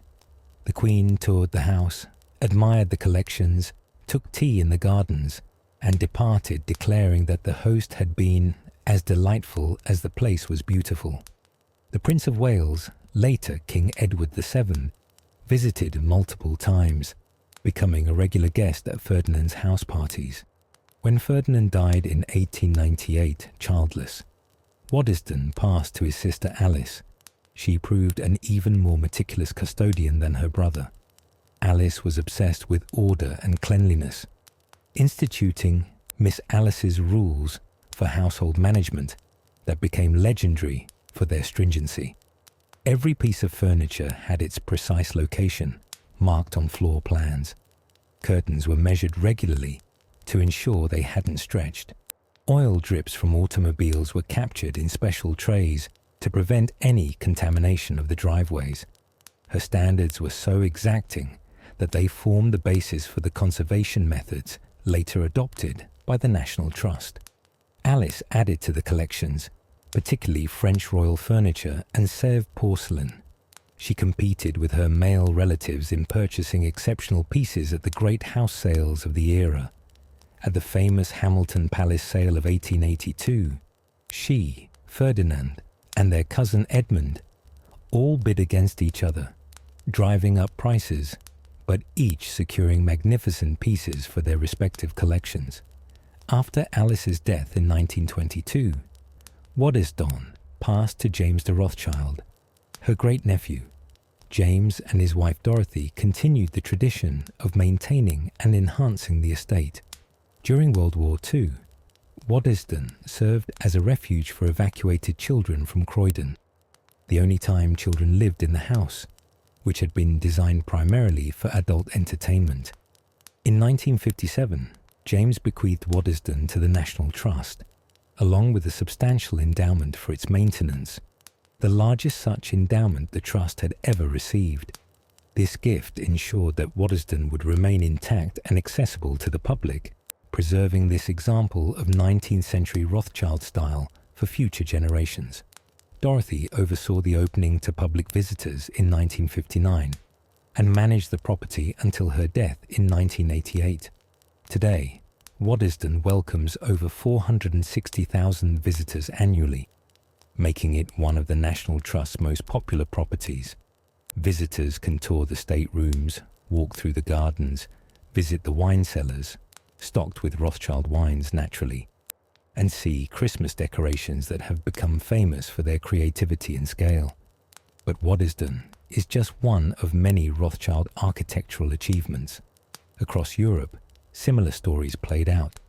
In Austria, Salomon commissioned architects to design grand residences in Vienna, though these were later seized by the Nazis and never returned to the family.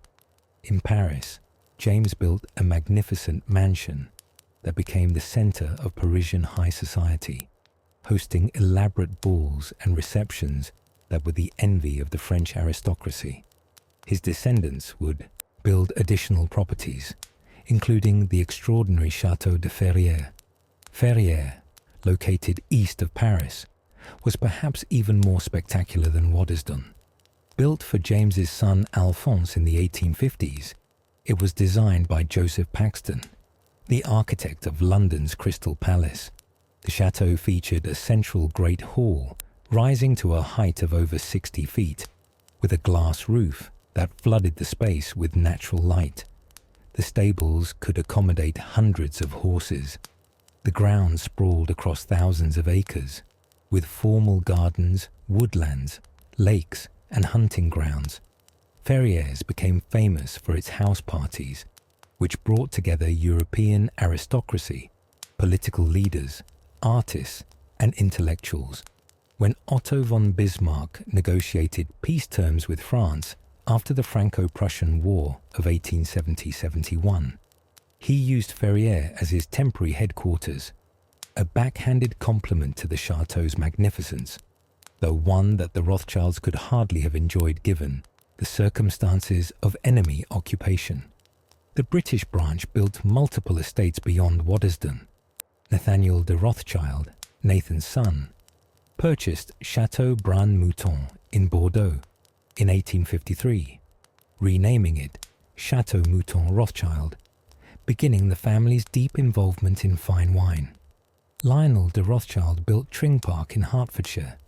Other family members acquired Mentmore Towers, Aston Clinton House, Exbury House, and numerous other properties across England. These weren't merely places to live. They were statements of cultural ambition and social arrival. The Rothschilds filled their homes with art collections that rivaled those of national museums. They commissioned furniture from the finest craftsmen. They employed renowned landscape designers to create gardens that merged formal elegance with naturalistic beauty. They built libraries filled with rare books and manuscripts.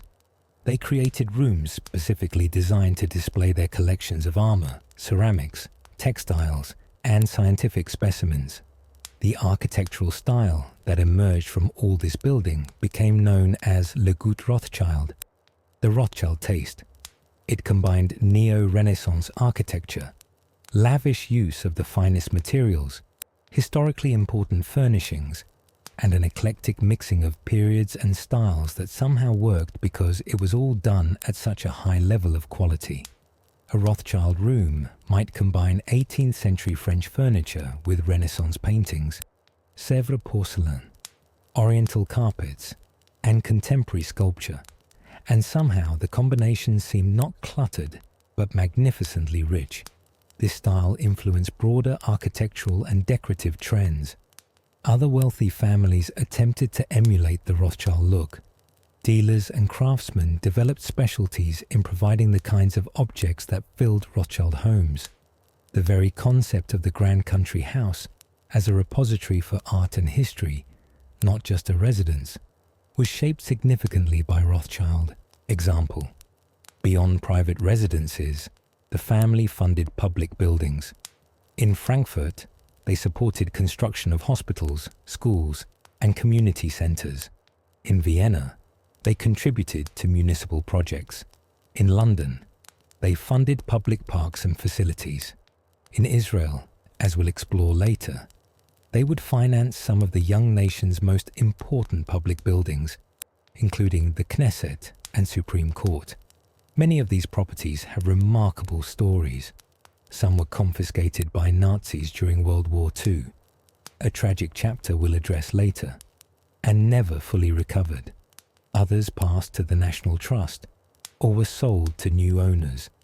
A few remain in family hands, carefully maintained by current generations of Rothschilds.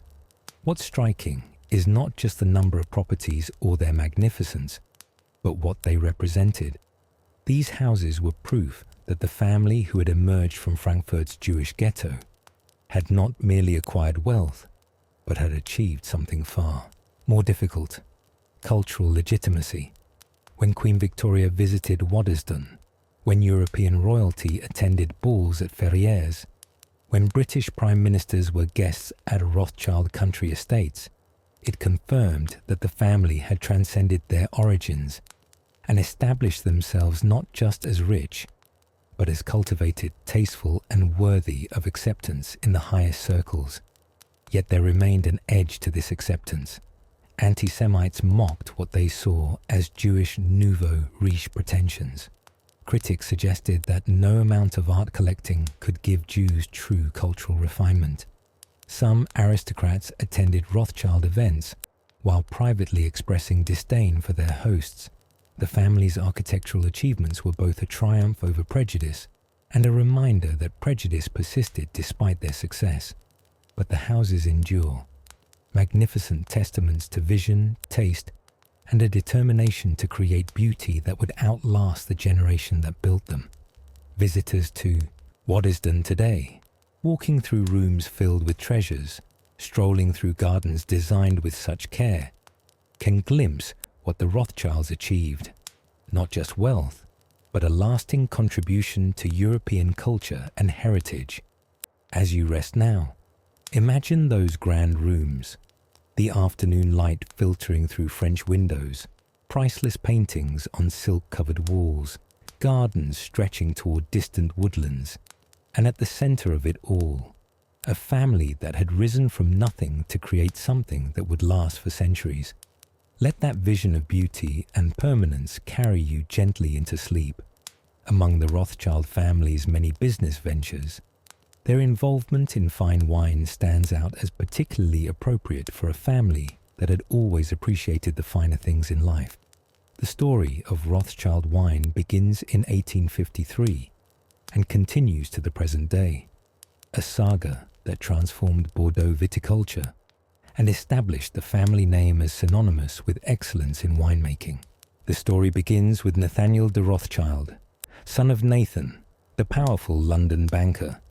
Nathaniel had grown up in London but felt drawn to France, where he married his cousin Charlotte de Rothschild, daughter of James, the head of the Paris branch.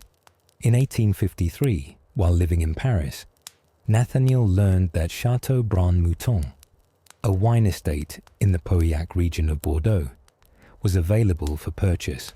Pauillac was already recognized as exceptional wine country.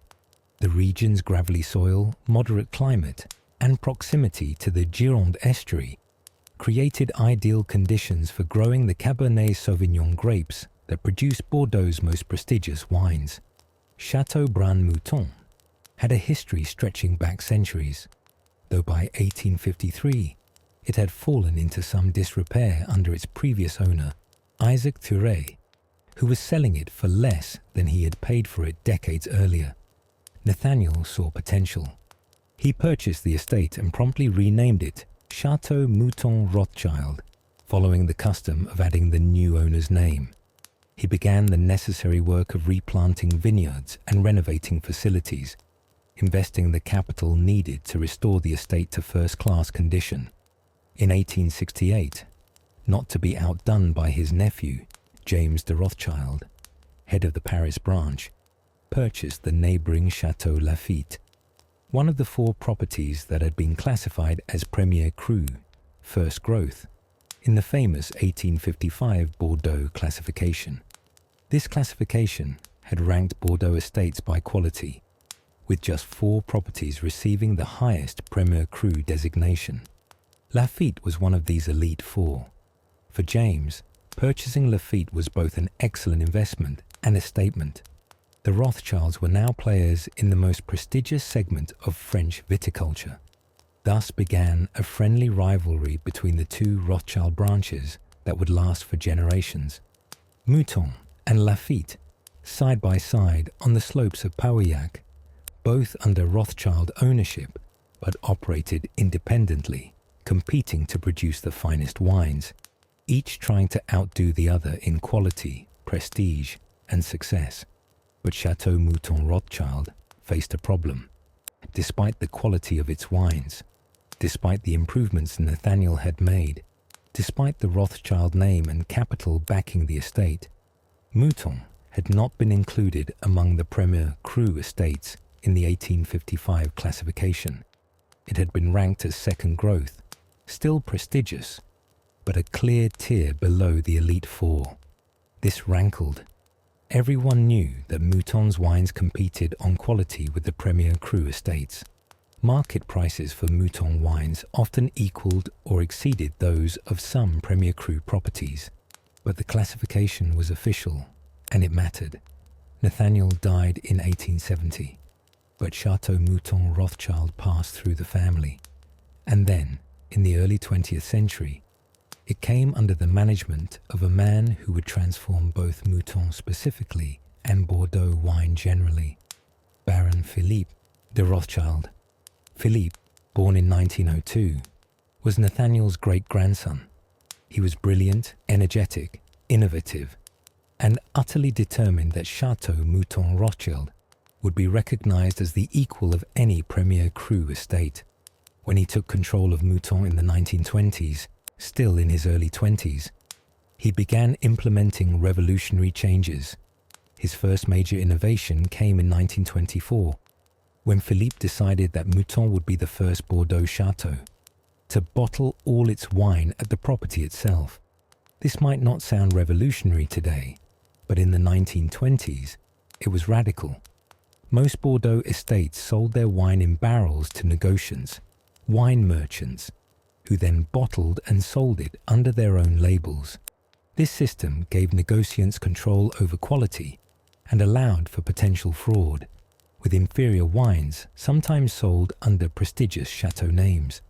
By insisting on estate bottling, mise en bouteille au château, Philippe ensured that every bottle bearing the Mouton Rothschild name actually contained wine made at the chateau and bottled under the estate's direct supervision.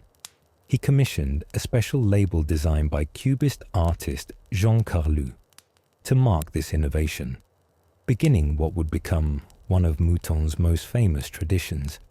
In 1926, Philippe constructed the Grand Chai, a spectacular barrel-aging cellar at Mouton. The building stretched 100 meters long, with a cathedral-like quality, high ceilings, perfect temperature control, and space for thousands of oak barrels.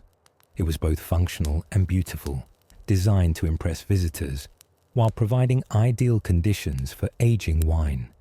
In 1933, Philippe purchased Château Mouton d'Armagnac, a nearby fifth growth estate.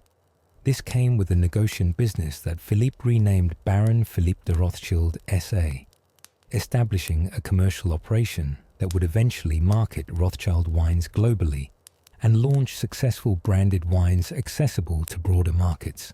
But Philippe's most enduring innovation began in 1945. That year, he commissioned an artist to create an original work of art specifically for the Mouton Rothschild label. The artist chosen was Philippe Julien, who created a V for Victory design celebrating the Allied victory in World War II and the liberation of France from Nazi occupation. The 1945 vintage itself was exceptional despite, or perhaps because of, a severe spring frost that reduced yields by 50%, concentrating the remaining grapes and producing wine of extraordinary quality. The combination of historical significance, artistic label, and exceptional wine made the 1945 Château Mouton Rothschild legendary. Philippe decided to make artist-designed labels a permanent feature. Every year thereafter, Mouton Rothschild's label would feature original artwork by a famous artist. Over the decades, this tradition would bring some of the world's greatest artists to Mouton. Salvador Dali, Joan Miró, Marc Chagall, Pablo Picasso, Andy Warhol, Francis Bacon, Lucian Freud, and dozens of others. Each artist created an original work specifically for Mouton. The 1973 label was dedicated to Pablo Picasso, who had died in April of that year. The 1958 label featured Salvador Dali's distinctive surrealist imagery. The 1975 label was designed by Andy Warhol. These weren't merely decorative labels, they were original artworks, and Mouton built a museum at the chateau to display the preliminary sketches and finished works. This innovation transformed wine marketing. Suddenly, collecting Mouton Rothschild wasn't just about the wine. It was about art, history, and culture. Each vintage had its own unique visual identity. Collectors sought complete sets of labels. The bottles themselves became valuable as art objects, not just as containers for wine. But Philippe's greatest triumph came in 1973, when after decades of lobbying, campaigning, and consistent excellence in winemaking, the French Minister of Agriculture granted something unprecedented. Château Mouton Rothschild was officially elevated from second growth to premier cru status. It was the first and only change to the 1855 classification in more than a century.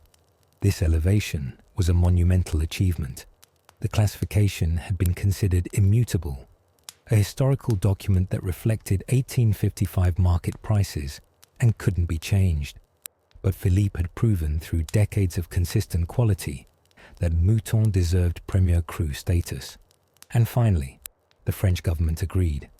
To mark this achievement, Philippe changed the estate's motto. Previously, it had read, Premier ne puis, second ne daigne, Mouton suis. First, I cannot be. Second, I do not deign to be. Mouton I am. The new motto read, Premier je suis, second je fus. Mouton ne change. First, I am. Second, I used to be. Mouton does not change. Philippe didn't stop with Mouton's success. In the 1930s, responding to 3 poor vintages that produced wine below Mouton's standards, he created what would become the world's most successful branded Bordeaux wine, Mouton Cadet. Initially conceived as a second wine for Mouton Rothschild, Mouton Cadet evolved into a standalone brand, offering quality Bordeaux wine at prices ordinary consumers could afford. The genius of Mouton Cadet was democratization. While Château Mouton Rothschild sold for hundreds of dollars per bottle and was available only to wealthy collectors, Mouton Cadet could be found in regular wine shops at accessible prices. This allowed millions of people to experience wine bearing the Rothschild name, building brand recognition while also introducing consumers to quality Bordeaux wine. Philippe also expanded internationally. In 1978, he announced a joint venture with Robert Mondavi, the pioneering American winemaker, to create Opus 1 in California's Napa Valley. This was revolutionary, a prestigious French estate partnering with an American winemaker to create California wine.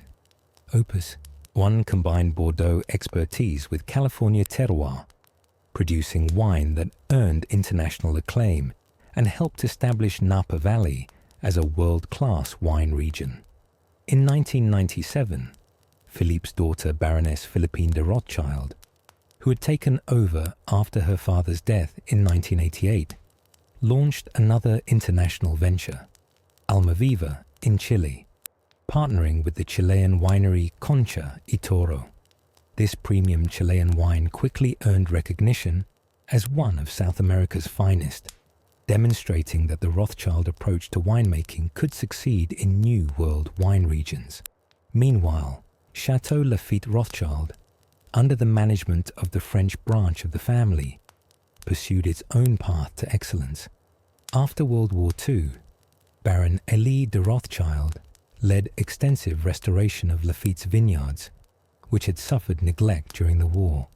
His successor, Baron Eric de Rothschild, reorganized the wine business under the Domaines Barons de Rothschild group, overseeing Lafite and several other estates. Lafite maintained its premier cru reputation through consistent quality and careful vineyard management. Where Mouton innovated with artist labels and branded wines, Lafite pursued a more traditional approach, focusing on terroir and classic winemaking techniques. Both approaches worked, and the friendly rivalry between the two Rothschild branches pushed both estates toward excellence. In 2018, Baron Eric's daughter Saskia de Rothschild became chairwoman of Domaines Barons de Rothschild Lafite, becoming both the youngest person and the first woman to lead a first-growth Bordeaux estate. This marked a new era, with a new generation bringing fresh perspectives while honoring centuries of tradition. The Rothschilds also developed significant wine operations in Israel. Baron Edmond de Rothschild, whom we'll discuss more in the Israel section, established wineries in the Jewish settlements he supported in the late 19th century. These eventually became Carmel Winery, which today dominates the Israeli wine industry, producing 70% of the country's wine production and accounting for 63% of market share. Other family members invested in wine ventures globally. Baron Edmond, grandson of the Baron Edmond, who supported Israel, purchased Chateau Clark in the Medoc region.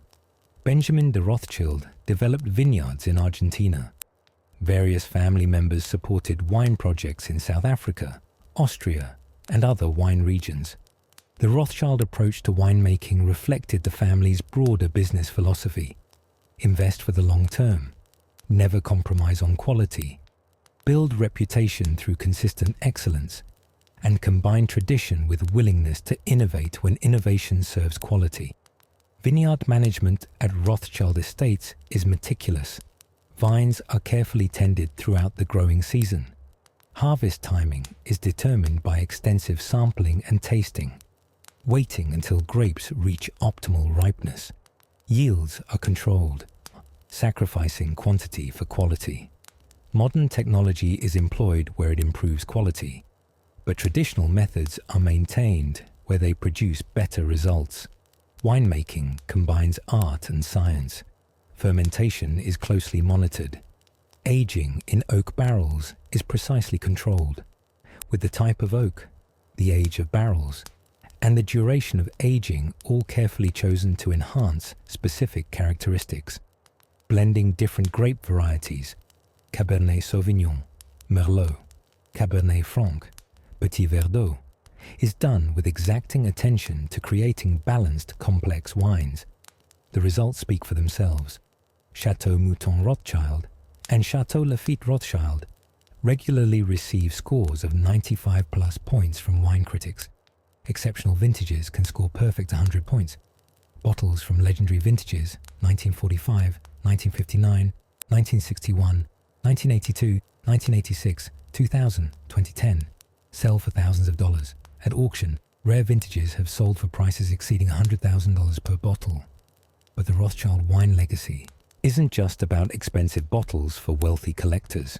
Through Mouton Cadet and other accessible brands, through the development of quality wine industries in new regions, through innovations that improved winemaking practices globally, the Rothschilds have contributed to making quality wine more accessible while also preserving and advancing the finest traditions of viticulture. As you drift towards sleep now, imagine the sun setting over the gentle slopes of Pauillac, rows of vines stretching toward the horizon, the Gironde estuary catching the evening light, and in the great Chai, thousands of barrels slowly transforming grape juice into wine that will be savoured decades hence. The Rothschilds understood that the finest things require patience, care, and an unwavering commitment to excellence, lessons that applied to winemaking as much as to banking. Let that image of patience and care, of tradition and innovation working together, carry you gently into restful sleep. From the very beginning, the Rothschild family understood that with great wealth came great responsibility, not merely as a moral obligation, but as an intrinsic part of their Jewish identity. The concept of tzedakah, often translated as charity but more accurately understood as social justice, was woven into the fabric of their upbringing in Frankfurt's Jewish community. Unlike Western notions of charity as optional generosity, tzedakah in Jewish tradition is an obligation, a way of creating a more just world through material support for those in need. But the Rothschilds took this obligation far beyond what tradition required.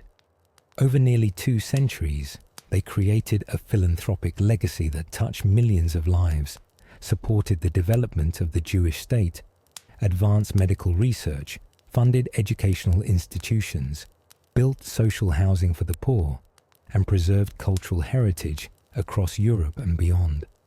Nathan Mayer Rothschild, despite his gruff exterior and relentless focus on business, was deeply committed to supporting the Jewish community. In England, where he had established himself as the most powerful banker in the nation, he used both his wealth and his influence to advance Jewish causes in ways that went far beyond simple donations. Nathan provided substantial financial support to London synagogues, helping maintain these centres of Jewish religious life and ensuring they could serve growing Jewish populations. But more importantly, he used his organizational skills, the same skills that made him a brilliant banker, to help restructure and strengthen the Jewish community's institutions. In the early 19th century, London's Jewish community was fragmented, with multiple small synagogues operating independently and sometimes at cross purposes. Nathan initiated discussions that eventually led to the formation of the United Synagogue, an organization that brought major synagogues under unified leadership, pooled resources for charitable work, and spoke with a single voice on matters affecting the Jewish community. This consolidation made the community more effective and gave it greater influence in dealing with the broader British society. Nathan's wife Hannah was equally committed to philanthropy. She personally managed various charitable endeavors, visiting the sick, distributing aid to poor families, and organizing support for Jewish schools. The combination of Nathan's organizational skills and Hannah's hands-on compassion created a model of effective philanthropy that their descendants would emulate. But perhaps Nathan's most important contribution to Anglo-Jewish life was using his wealth and influence to fight for Jewish rights. In 19th century Britain, Jews faced numerous legal disabilities. They could not serve in Parliament, could not attend Oxford or Cambridge universities, could not hold many government positions, and faced various other restrictions. Nathan worked behind the scenes, using his connections to ministers and aristocrats to advocate for removing these restrictions. His son Lionel would ultimately achieve one of the family's greatest civil rights victories. In 1847, Lionel de Rothschild was elected to Parliament representing the City of London. But there was a problem. Members of Parliament had to take an oath of office that included the words "on the true faith of a Christian." Lionel, as an observant Jew, could not in conscience swear such an oath. What followed was an 11-year battle. Lionel was repeatedly re-elected by his constituents, repeatedly attempted to take his seat, and repeatedly barred from doing so. Each election and each rejection kept the issue in the public eye, gradually building pressure for change. The Rothschild family supported this fight financially and politically, using their influence to lobby for legislation that would allow Jews to serve in Parliament. Finally, in 1858, Parliament passed legislation allowing each house to determine its own oath. The House of Commons immediately modified its oath to remove the Christian-specific language, and Lionel de Rothschild became the first Jewish member of Parliament. This victory opened the door for other Jews to serve in government and represented a significant step forward in Jewish emancipation in Britain. The philanthropy continued in the next generation. In 1855, Queen Victoria elevated Lionel's son Nathaniel to the peerage, making him the first Baron Rothschild and the first Jewish member of the House of Lords. This was an extraordinary honour, breaking centuries of precedent and confirming that in Victorian Britain, at least, Jewish success could be rewarded with the highest social recognition. But titles and political victories were just one aspect of Rothschild philanthropy. The family also addressed practical needs of struggling Jewish communities and the broader poor. In Frankfurt, the Rothschild women led an extraordinary array of charitable endeavours. Wilhelm Karl von Rothschild's support for the Jewish Religious Society, founded in 1850, provided the capital that built schools and synagogues essential to community life. The society administered numerous Rothschild charities, with Wilhelm Karl leaving substantial endowments to ensure these efforts would continue after his death. His wife, Matilda von Rothschild, was particularly active. She founded 6 major charitable institutions, including a dental clinic that provided free dental care to poor families, crucial in an era when dental problems could lead to serious health complications and poor people rarely had access to dental services. She established a free public library, opening the world of books and learning to people who could never afford to purchase books themselves. She funded a swimming bath, providing hygienic facilities in an era when many poor families had no access to clean bathing facilities. Matilda also created old people's homes, ensuring that elderly Jews who had no family support or means could live out their lives in dignity rather than destitution. She funded orphanages for children who had lost their parents, providing not just shelter, but education and training that would allow these children to support themselves as adults. She established funds to pay school fees for children whose families couldn't afford education, ensuring that poverty wouldn't condemn another generation to illiteracy. The breadth of Matilda's philanthropy is remarkable. She didn't focus on a single issue, but addressed multiple needs simultaneously: healthcare through the dental clinic, cultural enrichment through the library, hygiene through the swimming bath, elder care, child welfare, and education. It was comprehensive social welfare work, decades before governments would take on these responsibilities. In 1905, Matilda founded the Jewish Women's Home in Bad Nauheim, a facility with 50 beds where Jewish women and girls suffering from heart conditions could receive treatment and recuperation. Heart disease was poorly understood and often fatal in that era, and this home provided care that these women could not have afforded otherwise. In 1914, Matilda established a foundation specifically to support poor elderly Jews in Frankfurt who could no longer provide for themselves. The foundation's endowment of 250,000 marks provided funding for housing, medical care, assistance in establishing small businesses, and even dowries for poor young women. Dowries being essential in that era for women to make suitable marriages and escape poverty. The Frankfurt Rothschild charitable network eventually encompassed some 30 different foundations and institutions. This wasn't scattered ad hoc giving, but a systematic attempt to address every major need facing Frankfurt's Jewish community. It was social welfare on an institutional scale, privately funded but publicly beneficial. In England, the Rothschild family addressed social housing, recognizing that poor families needed not just charity, but decent living conditions.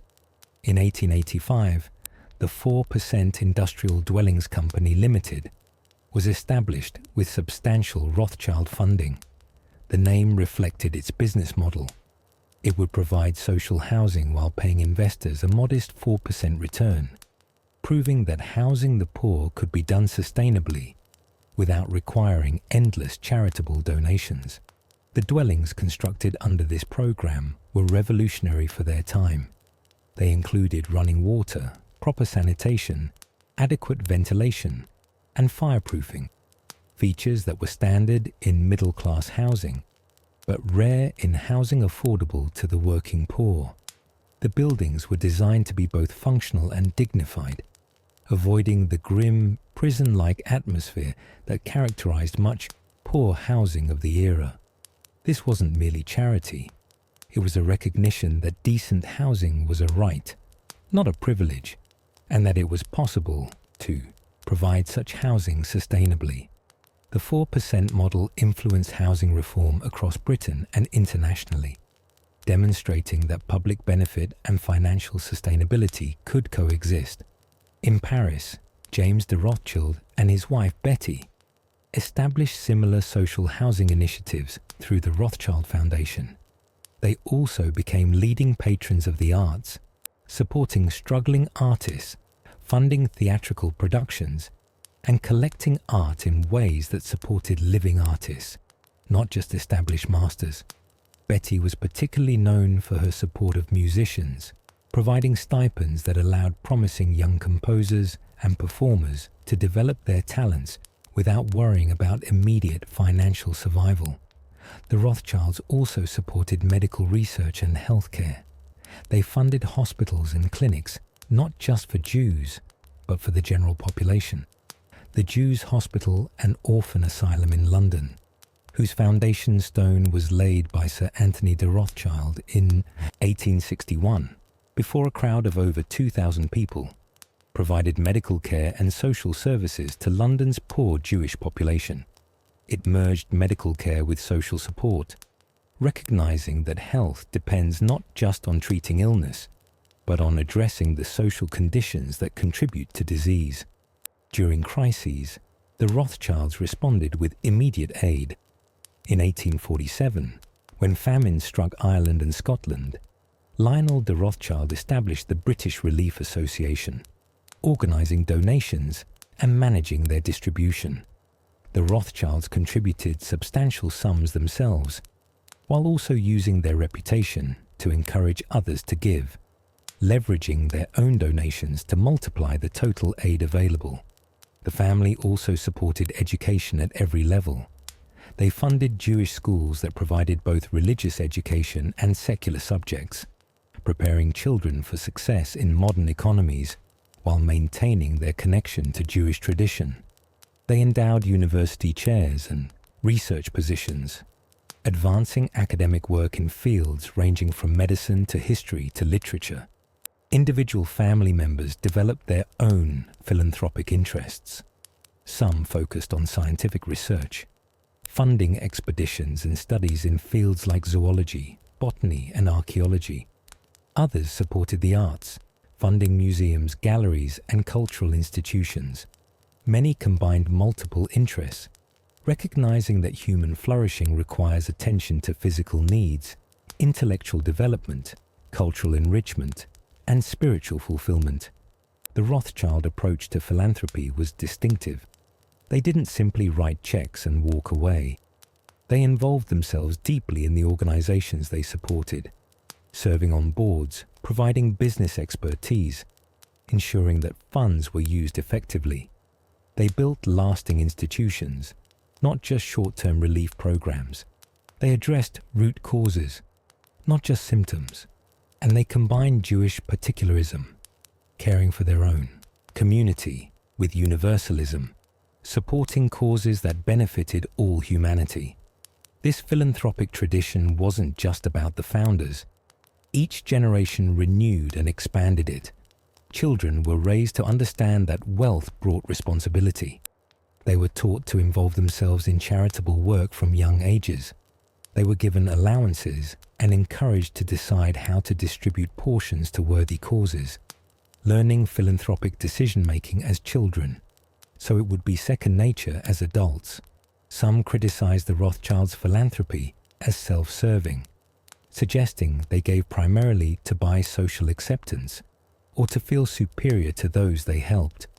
Such criticism misunderstands both the Jewish tradition of tzedakah and the practical reality of Rothschild giving. The scale, consistency, and diversity of their philanthropy across 2 centuries suggests genuine commitment rather than mere public relations, and the tradition continues to this day, with current generations of Rothschild supporting causes ranging from environmental conservation to education to arts and culture. As you rest to hear, imagine the ripples of this generosity spreading outward. A dental clinic treating a child's infected tooth, preventing what could have become a life-threatening condition. A library opening worlds of knowledge to someone who had never owned a book. A music scholarship allowing a gifted child to develop talents that would bring beauty to thousands. Social housing giving a family their first experience of a home with running water and proper sanitation. Multiply these small moments across thousands of individuals and 2 centuries, and you begin to glimpse what the Rothschild philanthropic legacy has meant. Let that vision of generosity carrying forward across generations, creating ripples of benefit that extend far beyond the original gift, carry you gently now towards sleep. Of all the Rothschild family's philanthropic endeavors, none had more lasting historical significance than their support for Jewish settlement in Palestine and the eventual establishment of the State of Israel. This is a story that spans 3 generations, from the 1880s to the 1950s and beyond, and it demonstrates how private philanthropy, strategically deployed over decades, can help shape the course of nations. The story begins with Baron Edmond James de Rothschild, born in Paris in 1845, youngest son of James de Rothschild, head of the French branch of the family. Edmond was cultured, artistic, and somewhat detached from the day-to-day banking operations that absorbed his brothers and cousins. He collected art, supported archaeological expeditions, and funded scientific research. He seemed destined for a life of cultivated leisure, not for the role he would play in Jewish history. But in 1881 and 1882, devastating pogroms swept through Russian and Eastern European Jewish communities.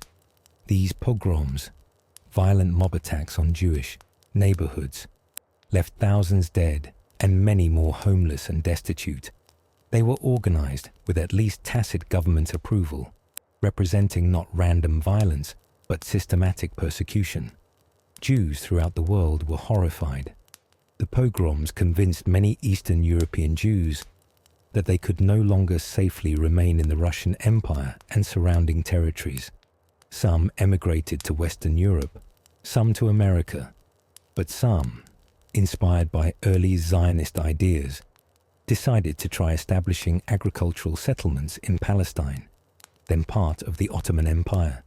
These idealistic pioneers, the first Aliyah, as this wave of immigration would be called, arrived with few resources, little farming experience, and grand dreams of building a Jewish homeland. They purchased land, mostly from Ottoman landlords, and attempted to establish agricultural settlements. The first was Rishon LeZion, founded in 1882. But almost immediately, the pioneers faced problems they had not anticipated. The land they had purchased was often poor quality, sandy or marshy, difficult to cultivate. They lacked farming knowledge, Most had been urban craftsmen or merchants, not farmers. The Ottoman authorities were sometimes hostile, local Arab populations sometimes welcoming but sometimes resentful, and the climate was harsh for people accustomed to European conditions. Within a year, Richest was on the verge of collapse. The settlers were running out of money, their crops were failing, and some were ready to abandon the entire enterprise. In desperation, they reached out to wealthy European Jews, begging for support. Their appeal reached Baron Edmond de Rothschild. He was moved by their plight and inspired by their vision. At age 37, already wealthy beyond measure, Edmond found a cause that would consume the rest of his life, supporting Jewish agricultural settlement in Palestine. His initial gift to Richest saved the settlement from collapse, but Edmond quickly realized that occasional donations wouldn't be enough. These settlements needed systematic long-term support. They needed agricultural expertise, modern farming equipment, irrigation systems, and ongoing financial backing until they could become self-sustaining. Edmond threw himself into this work with extraordinary energy and attention to detail. He hired agricultural experts to travel to Palestine and advise the settlers. He purchased additional land, often buying from Ottoman landlords at prices that allowed the establishment of new settlements. He funded the construction of infrastructure, wells, irrigation systems, roads, buildings. He imported modern agricultural equipment. He established schools to educate the settlers' children. Following Richest, other settlements were founded with Edmund's support. Zichron Yaakov, named after his father James, Yaakov in Hebrew, and Rosh Pina, among others. By the end of the 1880s, Edmund was supporting multiple settlements and had become the primary patron of Jewish agricultural colonization in Palestine. But Edmund wasn't content with subsistence farming. He wanted these settlements to be economically viable, producing cash crops that could be sold for profit. He studied agricultural conditions and concluded that certain crops were particularly well suited to Palestine's climate: grapes for winemaking, citrus fruits, and later, avocados and grapefruits. He introduced these crops, provided the capital to establish the necessary infrastructure, and even established wineries to process the grape harvests. 2 major wineries were opened, one in Rishon LeZion and another in Zichron Yaakov.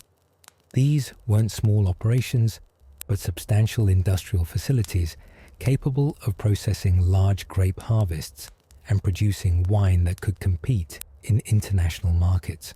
This was economic development on a significant scale, creating employment and providing the settlements with income sources beyond simple agriculture.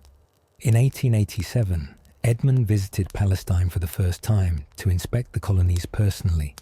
He traveled with his wife Adelheid, attempting to arrive unannounced to get an authentic view of conditions. But word of his visit leaked, and the settlers gave him a hero's welcome.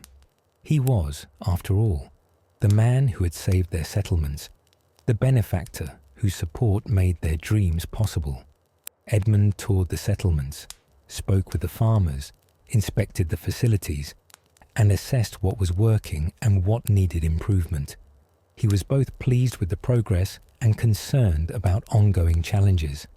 The settlements were surviving, but they weren't yet self-sufficient. They needed continued support, better management, and more settlers to build viable communities. He would make several more visits over the following decades, each time bringing suggestions, additional funding, and encouragement. The settlers revered him, calling him Hanadiv Hayadua, the known, benefactor, or the benefactor, a title that avoided the vulgarity of naming him directly, while acknowledging his crucial role. In time, he would also be called the father of the Yishuv being the Jewish community in Palestine. By 1900, Edmund had spent millions of francs on the settlements, an enormous sum, equivalent to tens or even hundreds of millions in modern currency. He had purchased approximately 2 to 3% of the land in Palestine, facilitating the establishment of nearly 30 settlements. Thousands of Jews were now living in Palestine, working land that they or their community owned, building the infrastructure of what would eventually become Israel. But Edmond was also pragmatic about the challenges. The settlements weren't yet self-sustaining, despite years of support. Management was sometimes inefficient. Some settlers lacked the skills or temperament for agricultural life. The ongoing financial drain was substantial, even for a Rothschild. In 1900, Edmond transferred responsibility for managing the settlements to the Jewish Colonization Association, JCA, an organization founded in 1891 by Baron Maurice de Hirsch to support Jewish settlements globally. The JCA took over day-to-day management while Edmond continued providing financial support.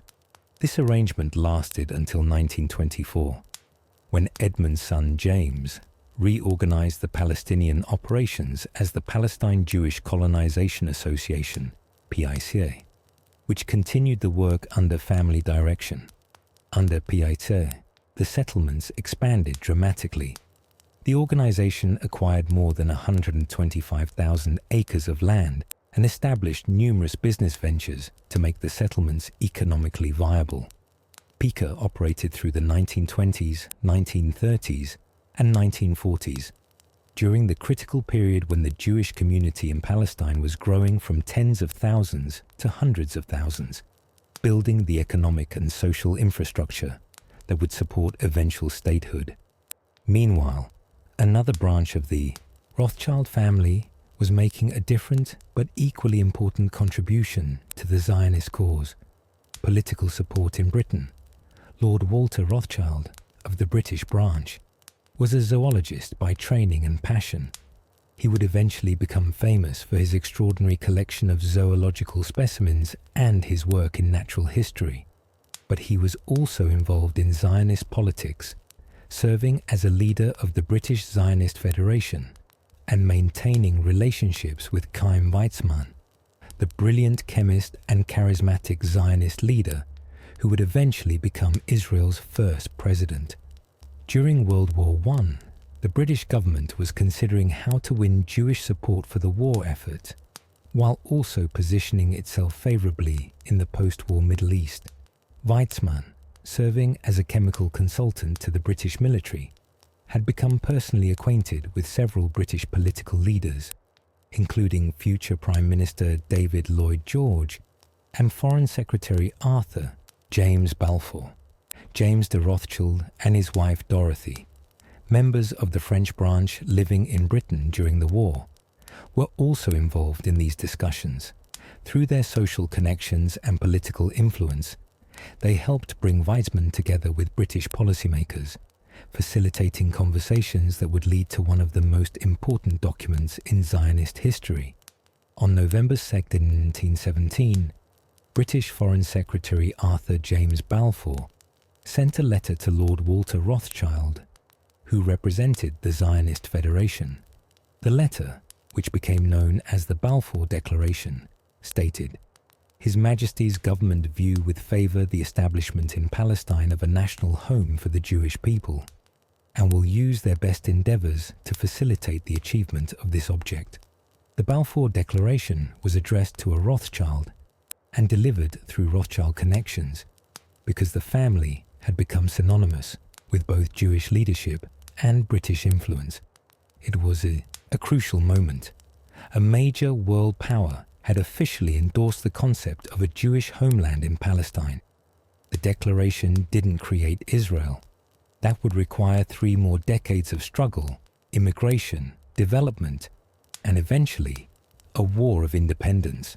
But it provided crucial international legitimacy to Zionist aspirations and committed Britain, which would soon control Palestine under a League of Nations mandate, to facilitating Jewish settlement.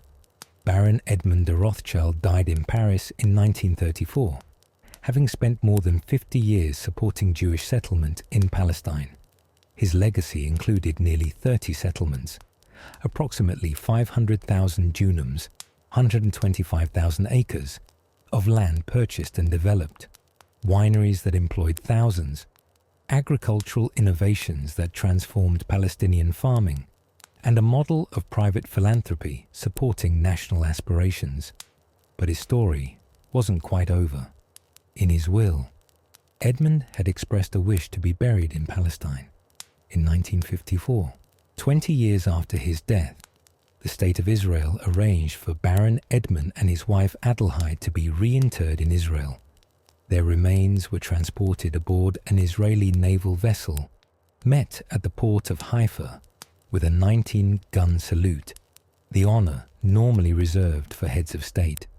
A state funeral followed, with Israel's first Prime Minister, David Ben-Gurion, delivering a eulogy that captured Edmond's significance. I doubt that in the entire history of the Jewish people in the diaspora, a period of 2,000 years, one can find a person who will compare to the wonderful image of the builder of the Jewish community in the modern homeland of our day, the image of Baron Edmond de Rothschild. They were buried atop a hill near Zichron Yaakov, one of the settlements Edmond had supported. The site, now called Ramat Hanadiv, the Heights of the Benefactor, overlooks the land he helped redeem, a permanent memorial to his vision and generosity. But the Rothschild support for Israel didn't end with Edmond's death. His son James de Rothschild, in his 1957 will, left $1.25 million, equivalent to many millions today, specifically for the construction of a building to house Israel's parliament, the Knesset. James died shortly after writing this bequest, but his widow Dorothy ensured the project was completed. The Knesset building, opened in 1966, stands as a permanent testament to Rothschild's support for Israeli democracy. Its architecture combines modernist design with elements drawn from ancient Jewish tradition, housing the legislative branch of the only Jewish majority nation in the world. Every Israeli election, every debate over Israeli law, every democratic decision made by Israel's government happens in a building funded by the Rothschilds. Dorothy continued the philanthropic tradition herself. In the 1980s, she provided funds for the construction of Israel's Supreme Court building. Like the Knesset, the Supreme Court represents a crucial democratic institution, the independent judiciary that protects individual rights and checks governmental power. The building's design is rich with symbolism, incorporating elements from Jewish tradition, Israeli history, and universal concepts of justice. The tradition continued into the 21st century with Lord Jacob Rothschild, Dorothy's heir, and a direct descendant of Nathan Mayer Rothschild. Jacob became chairman of Yad Hanadiv, the Rothschild Foundation in Israel, and under his leadership, the foundation expanded beyond funding buildings to supporting education initiatives, environmental programs, and efforts to advance equality for Israel's Arab minority. Jacob's most significant project was the new National Library of Israel. The library had outgrown its old facilities and needed a modern building capable of preserving and providing access to the world's most comprehensive collection of Judaica and Hebrew texts. Jacob committed to the project in the 1990s, and Yad Hanadiv provided the primary funding for design and construction. The project took 20 years. Jacob worked closely with architects, librarians, and government officials to create a building that would serve scholars, students, and the public for generations. The design incorporated cutting-edge preservation technology, flexible spaces for changing needs, and open access areas that invited the public to engage with Jewish heritage. The new National Library building was completed in 2023, opening in Jerusalem as a monument to Jewish learning and cultural preservation.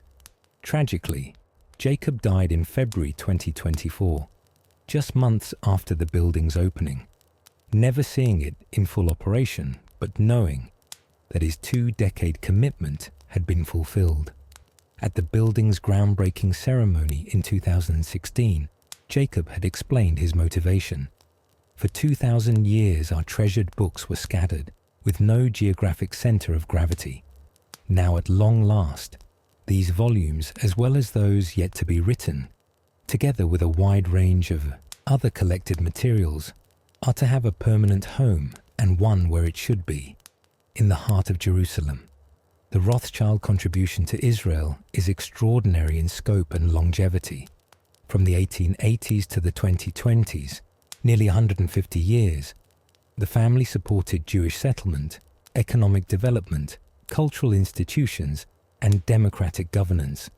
They provided crucial support during multiple critical periods: the initial precarious settlements of the 1880s, 1890s, the expansive development under the British Mandate in the 1920s, 1940s, the establishment of democratic institutions after 1948, and the ongoing cultural and educational development of the 21st century. Numerous Israeli locations bear Rothschild names: Rothschild Boulevard in Tel Aviv, settlements founded with Rothschild support, the Ramat Hanadiv Memorial and Gardens. These aren't merely commemorative. They reflect actual Rothschild contributions to building the physical, economic, and institutional infrastructure of Israel. The family's approach combined idealism with pragmatism. They supported Zionist aspirations, but did so through practical economic development, not just rhetoric. They funded settlements, but also wineries, schools, and infrastructure. They believed in Jewish self-determination, but worked within existing political frameworks, Ottoman, British Mandate, and eventually Israeli, to achieve goals incrementally and sustainably. Critics sometimes questioned the Rothschild role, suggesting their wealth and influence created dependency, or that their vision didn't always align with the settlers' own desires. Edmond was sometimes autocratic in his management, imposing decisions on settlements he funded. Some settlers chafed at this paternalism, wanting more autonomy. But the bottom line is clear: without Rothschild support, many settlements would have failed in their early years. Without their land purchases, there would have been less territory available for Jewish settlement. Without their economic development efforts, settlements might have remained subsistence operations rather than viable communities. And without their funding of the Knesset, Supreme Court, and National Library, Israel's democratic and cultural institutions would be housed less magnificently, if they existed at all. As you drift towards sleep, imagine those early pioneers in the 1880s, struggling against harsh conditions, kept going by support from a French baron they would never meet. Imagine the moment in 1917 when a British Foreign Secretary handed a letter to a Rothschild representative, a letter that would change Jewish history. Imagine the cornerstone being laid for the Knesset, for the Supreme Court, for the National Library, monuments to democracy and culture, funded by a family that never forgot its Jewish identity and responsibilities. Let those images of vision, persistence, and multi-generational commitment to building a nation carry you gently toward rest. No history of the Rothschild family would be complete without addressing the shadow side of their story, the antisemitic conspiracy theories that have followed them for nearly 2 centuries, lies that have been repeated so often. They've taken on an undeserved veneer of credibility, falsehoods that have been weaponized to justify discrimination, persecution, and worse. The very success that made the Rothschilds one of the most remarkable families in history also made them targets for anti-Semitic hatred. In societies where Jews face systematic discrimination, the spectacle of Jews achieving extraordinary wealth and influence challenged deeply held prejudices. Rather than reconsidering those prejudices, many people doubled down on them, inventing conspiracy theories that explain Jewish success as sinister manipulation rather than merit. The pattern appeared early. As we discussed in the Waterloo section, The first major conspiracy theory emerged in 1846, when French socialist writer Georges Darnval, using the pseudonym Satan, published his anti-Semitic pamphlet, portraying the Rothschilds as sinister manipulators who had enriched themselves through fraud. The Waterloo story was the pamphlet's centerpiece, but it was surrounded by other accusations that the Rothschilds controlled European governments through debt, that they deliberately caused financial crises to profit from chaos, that they were loyal only to themselves and cared nothing for the nations where they lived. These accusations mixed just enough truth with lies to seem plausible to those predisposed to believe them. Yes, the Rothschilds were international bankers. Yes, governments owed them money. Yes, they maintained relationships with political leaders.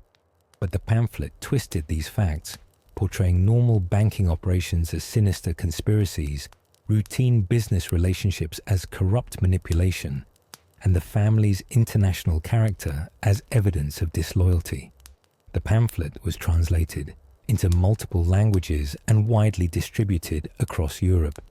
It found enthusiastic audiences among those who resented Jewish success, who feared modern capitalism's disruption of traditional society, or who simply needed someone to blame for economic anxieties. The theories it promoted would be repeated, elaborated, and amplified for generations.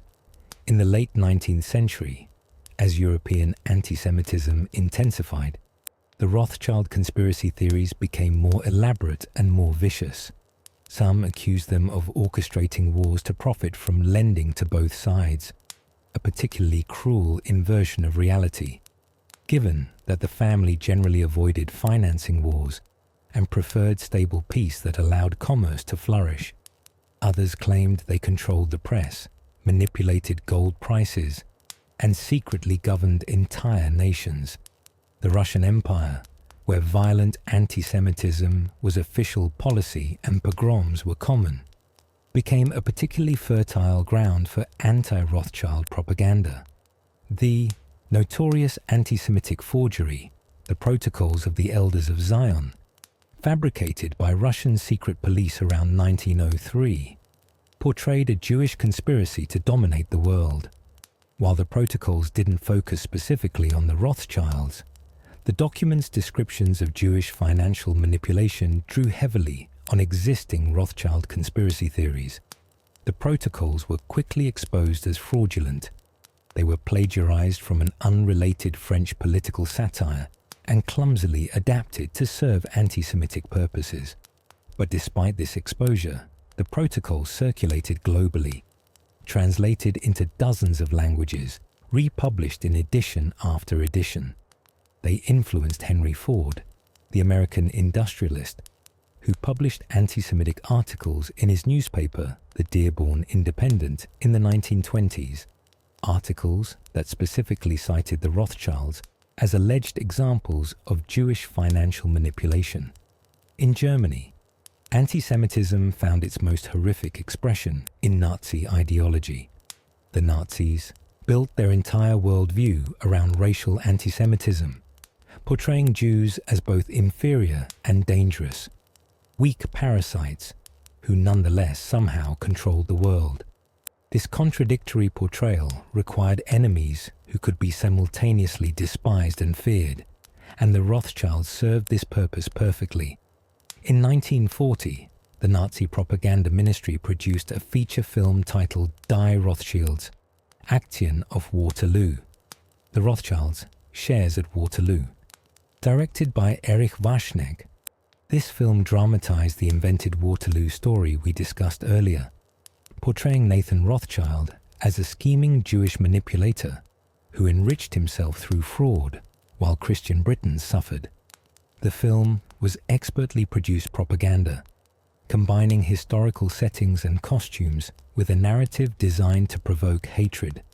It portrayed Jews as greedy, disloyal, clannish, and willing to profit from others' misery. It showed Rothschild as physically repulsive, morally corrupt, and dangerous to Christian society. It was shown throughout Nazi-occupied Europe. reinforcing the anti-Semitic message that justified discrimination, persecution, and ultimately genocide. The Nazi persecution of the Rothschild family itself was brutal. In Austria, after the Anschluss in 1938, when Germany annexed the country, the Nazis seized Rothschild properties, businesses, and art collections. Baron Louis de Rothschild was arrested and held hostage, imprisoned for over a year, while the Nazis negotiated with family members abroad. They demanded an enormous ransom, essentially looting Rothschild wealth as the price of Louis's freedom. Eventually, through negotiations involving other family members and international intermediaries, Louis was released and allowed to emigrate, but only after the Rothschilds had surrendered Austrian properties, a major steelworks, and other assets. It was theft disguised as negotiation, state-sanctioned robbery on a massive scale. The magnificent Palais Rothschild in Vienna, which had housed one of Europe's great art collections, was confiscated. Some artworks were sent to Hitler personally for his planned Führer Museum. Others were sold or distributed to Nazi officials. The palace itself was damaged during the war and eventually torn down in the 1950s. An irreplaceable part of European cultural heritage was destroyed by Nazi anti-Semitism. Similar confiscations occurred in France after Nazi occupation in 1940. Rothschild properties were seized. The French Rothschild Bank was placed under Ariane administration. Family members who had fled France had their citizenship revoked. It was a systematic attempt to erase Rothschild presence from countries where the family had been prominent for generations. Many family members fled to Britain or America, escaping the Holocaust but losing homes, businesses, and possessions accumulated over generations. They were comparatively fortunate. They survived, unlike 6 million Jews who were murdered. But the psychological and cultural cost of this forced exile and expropriation was immense. After World War II, some properties were returned, but many were not. The legal battles to recover confiscated art and property continue to this day, complicated by issues of documentation, jurisdictional questions, and the simple reality that many items were destroyed, sold to good faith purchasers, or permanently lost. The material losses can be quantified, however imperfectly, but the cultural and historical loss is incalculable. You might think that Nazi defeat and the revelation of the Holocaust's horrors would have discredited anti-Semitic conspiracy theories permanently. Sadly, that has not been the case. The theories have evolved and persisted, finding new audiences in the internet age. Modern conspiracy theories about the Rothschilds claim the family controls central banks, manipulates stock markets, orchestrates global events for profit, and forms part of a new world order seeking to establish global government. Some theories claim the family's wealth is 500 trillion, more than double the world's total wealth, a mathematical impossibility that doesn't stop believers from spreading the claim. These modern theories have been thoroughly debunked. The family's actual wealth, while substantial, is dispersed among hundreds of descendants and nowhere near the trillions claimed by conspiracy theorists. The family doesn't control central banks. These are government institutions with public oversight. They don't manipulate global events. They're private citizens operating businesses in regulated industries. But conspiracy theories persist because they serve psychological and political needs that have nothing to do with truth. For anti-Semites, the theories provide a framework for blaming Jews for problems that have complex causes. For people anxious about rapid economic and social changes, the theories offer simple explanations for confusing phenomena. For demagogues seeking political power, the theories provide convenient scapegoats to distract from their own failures. The theories are also self-perpetuating. Once you believe the Rothschilds secretly control everything, any denial becomes proof of the conspiracy. Of course they would deny it, believers say. Any evidence against the conspiracy is dismissed as disinformation. The theory becomes unfalsifiable, immune to evidence, sustained by the psychology of conspiracy thinking rather than any connection to reality. In 2018, Washington, D.C. Council member Trajan White Sr. posted a video claiming that the Rothschilds controlled the weather, causing it to snow to profit from disruption. This absurd claim, the Rothschilds controlling weather, would be funny if it weren't so revealing. Even in the 21st century, even in a major American city, anti-Semitic conspiracy theories about the Rothschilds could be openly expressed by an elected official. White later apologized, but the incident demonstrated that these theories haven't been relegated to history. They circulate on social media, appear in YouTube videos, get repeated by people who should know better. They cause real harm, contributing to an atmosphere where anti-Semitic violence becomes more likely. In February 2024, when Lord Jacob Rothschild died at age 87, researchers monitoring anti-Semitic content online noted a spike in hateful posts. References comparing Lord Rothschild to Satan increased by 5,400%. Conspiracy theories about his death circulated immediately, with some claiming he had been killed by rivals, others suggesting his death was faked, still others treating his death as an opportunity to promote hatred. This happened to a man who had spent his life supporting education, culture, environmental conservation, and Israel's democratic institutions. A man whose foundation helped save thousands of Jewish children from Nazi persecution in the 1930s. A man who funded Israel's Supreme Court and National Library. But to conspiracy theorists and anti-Semites, none of that mattered. He was a Rothschild, and that alone made him a target for hatred. The family has generally responded to conspiracy theories with dignified silence. They rarely issue denials or engage with conspiracists, recognizing that engagement often amplifies theories rather than debunking them. They focus instead on their work, their businesses, their philanthropy, their contributions to society, allowing their actions to speak louder than words. But the persistence of these theories takes a human toll.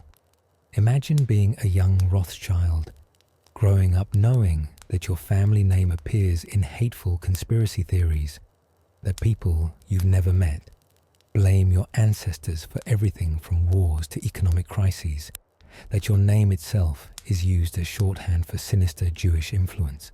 Imagine the burden of that inherited hatred, none of it deserved, all of it rooted in anti-Semitic prejudice rather than anything the family actually did. The conspiracy theories also cause broader harm. They perpetuate anti-Semitism, making violence against Jews more likely. They distract from real problems by providing false explanations.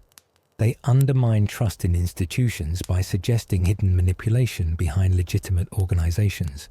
They poison political discourse by injecting paranoid fantasies where reasoned debate should occur. As historians, we have a responsibility to distinguish truth from fiction, to debunk lies even when they're comfortable or convenient for some audiences. The truth about the Rothschild family is remarkable enough without invented conspiracies. They built a banking empire through skill, hard work, and family unity. They achieved wealth through legitimate business operations. They used that wealth for both private enjoyment and public benefit. They faced anti-Semitism throughout their history, but achieved success despite it. They made mistakes. No family is perfect across 2 centuries, but they also contributed immensely to finance, philanthropy, culture, and the development of Israel. That's the real story. Not sinister manipulation, but remarkable achievement. Not secret control, but earned influence. Not conspiracy, but history, complex and human, and ultimately inspiring in its demonstration that talent and determination can overcome even systemic prejudice. As you drift towards sleep now, Let go of shadows and conspiracies. Focus instead on the human story of a family that rose from a ghetto through honest work, that maintained unity across generations and continents, that used wealth to build beauty and support causes they believed in. That's the story worth remembering. That's the legacy that will long outlast the lies. The 20th century brought dramatic changes to the Rothschild family, testing the system that Mayer Amschel had established 100 years earlier. The challenges came from multiple directions. The rise of joint stock banks that competed on a scale no family business could match, 2 world wars that disrupted European society, the Holocaust that devastated European Jewry, and the natural diffusion of wealth across generations as the family expanded from 5 brothers to hundreds of descendants. The seeds of decline, or perhaps more accurately, transformation, were planted in the late 19th century. The Rothschilds' business model depended on maintaining advantages in information, capital, and relationships that other banks couldn't match. But modern communications technology, telegraphs, later telephones, made information more widely available, eroding the Rothschilds' once decisive advantage. Joint stock banks, which could raise capital from thousands of shareholders, accumulated resources that even the wealthy Rothschilds struggled to match, and governments increasingly established central banks, taking control of functions that private banks like the Rothschilds had previously performed. By the 1870s, the Rothschilds' hegemony over European finance was being challenged. They remained powerful and influential, but they were no longer the dominant force they had been at mid-century. Other banks, Barings in London, Crédit Mobilier in France, various German banking houses, competed successfully for government loans and major commercial business. The family responded by diversifying. They invested heavily in railways, mining, and oil.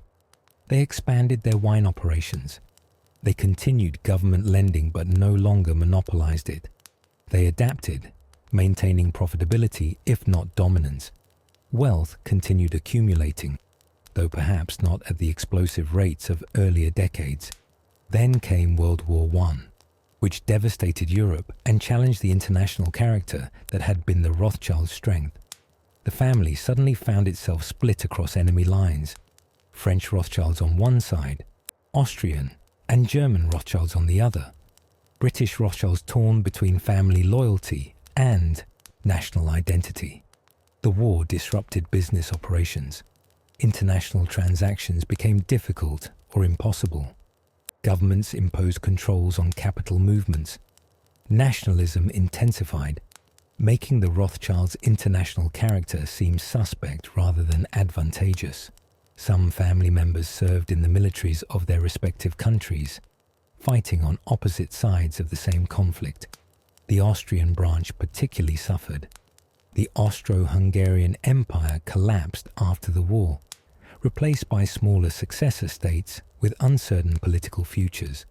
The Austrian Rothschild fortune, built over a century, suddenly existed in countries that were economically devastated, politically unstable, and sometimes actively hostile to wealthy Jewish families. Post-war inflation wiped out the value of many bonds that had been the family's bread and butter. The Russian Revolution repudiated debts owed to foreign creditors, including the Rothschilds, who lost substantial sums from loans to the Tsarist government. The political map of Europe was redrawn, and the Rothschilds had to navigate entirely new political and economic landscapes. The interwar period, 1918 to 1939, brought some recovery but also mounting challenges. The family remained wealthy and influential, but the context had changed fundamentally. The old certainties of the 19th century, monarchy, aristocracy, the gold standard, free international capital movements, were being challenged or abandoned. New ideologies, communism, fascism, even democratic socialism, viewed private banking dynasties with suspicion or outright hostility. The rise of Nazi Germany posed an existential threat to the European Rothschild branches. Germany itself had never been a major Rothschild center. The Frankfurt office was significant but not dominant in German finance. But Nazi occupation of Austria in 1938 and France in 1940 directly threatened the Viennese and Parisian branches. We've already discussed Baron Louis, the Rothschilds' imprisonment and the confiscation of Austrian properties. In France, the occupation government seized the Rothschild Bank, placing it under Ariane administration. Properties were confiscated, art collections were looted, family members fled to Britain, America, or Switzerland, becoming refugees from the country where their ancestors had been bankers for over a century. Some younger family members served with distinction in Allied forces. They fought in the British and American militaries, contributing to the defeat of Nazi Germany and the liberation of Europe. But they returned to find homes, businesses, and possessions gone, confiscated or destroyed by the regime they had helped defeat. The Holocaust cast a shadow over any discussion of Rothschild wealth. Yes, they were rich. Yes, most family members escaped with their lives, unlike 6 million Jews who were murdered. But they were targeted specifically because they were Jewish and prominent. Their success had made them symbols of antisemitic hatred, and that hatred culminated in confiscation, persecution, and for some distant relatives and employees, death in concentration camps. After World War II, the family faced the question of rebuilding. Should they attempt to restore what had been lost? Should they continue as bankers in a world where banking had changed fundamentally? Should they remain European or shift focus to America, which had emerged from the war as the dominant economic power? Different family branches made different choices. The British branch, which had been spared Nazi occupation and had thrived during the war through service to the British government, continued banking operations in London. N.M. Rothschild and Sons adapted to the post-war financial landscape, remaining influential in London City, even as they shifted focus from government loans to commercial banking, mergers and acquisitions advice, and wealth management. The French branch rebuilt after liberation. The bank was returned to family control in 1945, and French Rothschilds, who had fled during the occupation, returned to Paris. They rebuilt operations adapted to the new French economy, and by the 1960s and 1970s, had restored the French branch to prosperity, if not the dominance they had enjoyed before the war. The Austrian branch never fully recovered. Properties were returned piecemeal, if at all. The post-war Austrian economy didn't support the kind of private banking the Rothschilds had practiced. Most Austrian family members relocated to Britain, France, or Switzerland, maintaining Austrian connections, but no longer operating a significant banking operation in Vienna. The American presence grew. Some family members had relocated to New York during the war and stayed. They established business operations, though not a formal American Rothschild bank, comparable to the European branches. They integrated into American society, often keeping lower profiles than their European cousins, recognizing that American culture was less comfortable with European-style banking dynasties. But perhaps the most fundamental change was simply the multiplication of descendants and the resulting division of wealth. Mayer Amschel's 5 sons had become hundreds of descendants by the late 20th century. The original system, where wealth was controlled by a small number of brothers in close communication, couldn't scale to encompass dozens of cousins scattered across countries and continents. Mayer Amschel's will had specified that only male descendants could be partners in the business, excluding daughters and their descendants. This rule had preserved business unity across several generations, but had also created resentment and excluded many talented family members from involvement, and it became increasingly difficult to maintain. Inheritance laws in most countries didn't allow permanent exclusion of female heirs. Social attitudes were changing, making such discrimination less acceptable. The result was inevitable diffusion of wealth. Each generation divided inherited capital among more heirs. Talented family members pursued different careers, some in banking, others in wine, still others in completely unrelated fields like science, arts, or public service. The assumption that every male Rothschild would join the family bank broke down. This wasn't decline. In many ways, it was maturation. The family remained wealthy. Rothschild & Co., the modern banking operation, remains influential in international finance. The wine operations thrive. Family members continue achieving success in various fields, but they no longer dominate European finance the way their 19th century ancestors did. They're one wealthy family among many. Influential but not hegemonic. Successful but not dominant. In 2003, 2008, the British and French banking houses merged, reuniting the family's banking operations for the first time in nearly 2 centuries. This merger created a stronger, more unified financial operation capable of competing in the modern global economy. It was a pragmatic recognition that the old model of separate family branches had outlived its usefulness.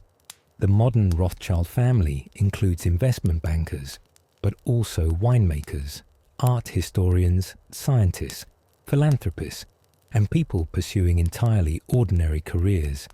Some remain intensely involved in family businesses. Others maintain only loose connections, using their inherited wealth to pursue personal interests, while remaining connected to family heritage, primarily through name and occasional family gatherings. This diversification is normal and healthy. No family maintains concentrated focus across multiple generations. Interests diversify, talents emerge in unexpected directions, and descendants forge their own paths. The remarkable thing about the Rothschilds isn't that they eventually dispersed, but that they maintained unity and focus as long as they did. The transformation also reflects broader historical changes.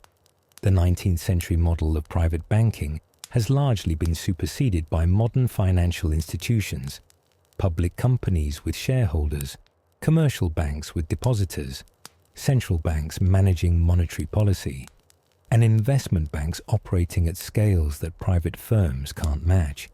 The Rothschilds adapted by transforming their business, but they couldn't maintain the dominant position they had held in a very different economic era. Some descendants are billionaires. Many more are merely wealthy. Some work for Rothschild companies. Others work elsewhere or don't work at all, living off inherited wealth. They're scattered across multiple countries, practice different religions or none, speak different languages as their primary tongue, and maintain varying degrees of connection to family heritage. Yet the name endures, carrying weight and recognition that few family names can match. And the institutions the family built, businesses, estates, cultural institutions, and the State of Israel, to which their contributions were crucial, continue functioning, touching lives far beyond the family itself. As you rest now, think about how even the mightiest empires eventually transform, how success in one era must adapt to survive in another, and how a family that dominated European finance for a generation ultimately found new ways to remain relevant across centuries. It's a story of both decline and adaptation, of loss and reinvention. Ultimately, a very human story of how families change across generations while trying to honor their origins. Let that complex, nuanced understanding carry you gently towards sleep, recognizing that history is rarely simple, that success and challenge intertwine, and that even great families must adapt or fade as the world around them transforms. Today, in the 3rd decade of the 21st century, the Rothschild family continues to exist as both a collection of individuals pursuing varied interests and a set of institutions, businesses, foundations, cultural entities that carry the family name forward into the modern era. The story of the modern Rothschilds is less dramatic than the 19th century saga of five brothers conquering European finance, but in its own way, it's equally interesting. A family navigating the challenges of maintaining identity, purpose, and influence in a world utterly transformed from the one their ancestors knew. Let's begin with the businesses, as the family's financial legacy remains important. Rothschild & Co., the modern incarnation of the family banking operations, is publicly traded but remains heavily influenced by family members who hold significant shares. The company operates in over 40 countries, employing thousands of people, providing financial advisory services, wealth management, and asset management to governments, corporations, and wealthy individuals. The business focuses on mergers and acquisitions advice, helping companies navigate complex transactions, capital raising, assisting businesses and governments in issuing bonds and equity, and wealth management, helping high net worth individuals and families preserve and grow their wealth across generations. These services are profitable and important, but they're fundamentally different from the government bond business that built the family fortune in the 19th century. The company remains family-controlled in spirit, even if it's no longer a pure family partnership. Ariane de Rothschild, descended from the French branch, serves as executive chairman. Other family members hold board positions or work within the company, but most employees have no family connection. They're professionals hired for expertise, working within modern corporate structures with professional management, regulatory compliance, and public reporting requirements that Mayer Amschel and his sons would have found incomprehensible. The wine operations remain important both economically and symbolically. Château Mouton Rothschild and Château Lafite Rothschild continue producing some of the world's finest and most expensive wines. The branded wine business, Mouton Cadet and others, reaches consumers globally. The wine estates in Chile, California, Argentina, and South Africa demonstrate the family's continued relevance in global viticulture. In 2023, a landmark event occurred in Bordeaux. Ariane de Rothschild became CEO of the Edmond de Rothschild Group, making her the first woman to run a Rothschild bank. This was historic, breaking through the male-dominated tradition that had governed Rothschild banking for 2 centuries. Ariane brought extensive banking experience and a determination to modernize operations while preserving the family's values of discretion, excellence, and long-term thinking. Her appointment symbolizes how the family is adapting to modern values while maintaining continuity with tradition. The old rule that only male descendants could be banking partners has been definitively abandoned, opening leadership roles to talented family members regardless of gender. But modern Rothschilds are far from monolithic. Different family members pursue vastly different interests. Lord Jacob Rothschild, who died in February 2024 at age 87, exemplified one model, using inherited wealth and family name to pursue cultural and philanthropic interests. Jacob created Rit Capital Partners, a successful investment trust, but he's remembered more for his philanthropy, chairing the Rothschild Foundation, leading Yad Hanadiv in Israel, supporting arts and culture in Britain, and championing environmental conservation. Jacob's daughter Hannah Rothschild is a successful author and filmmaker. Her novels explore themes of class, wealth, and British society, often drawing on her family's experiences.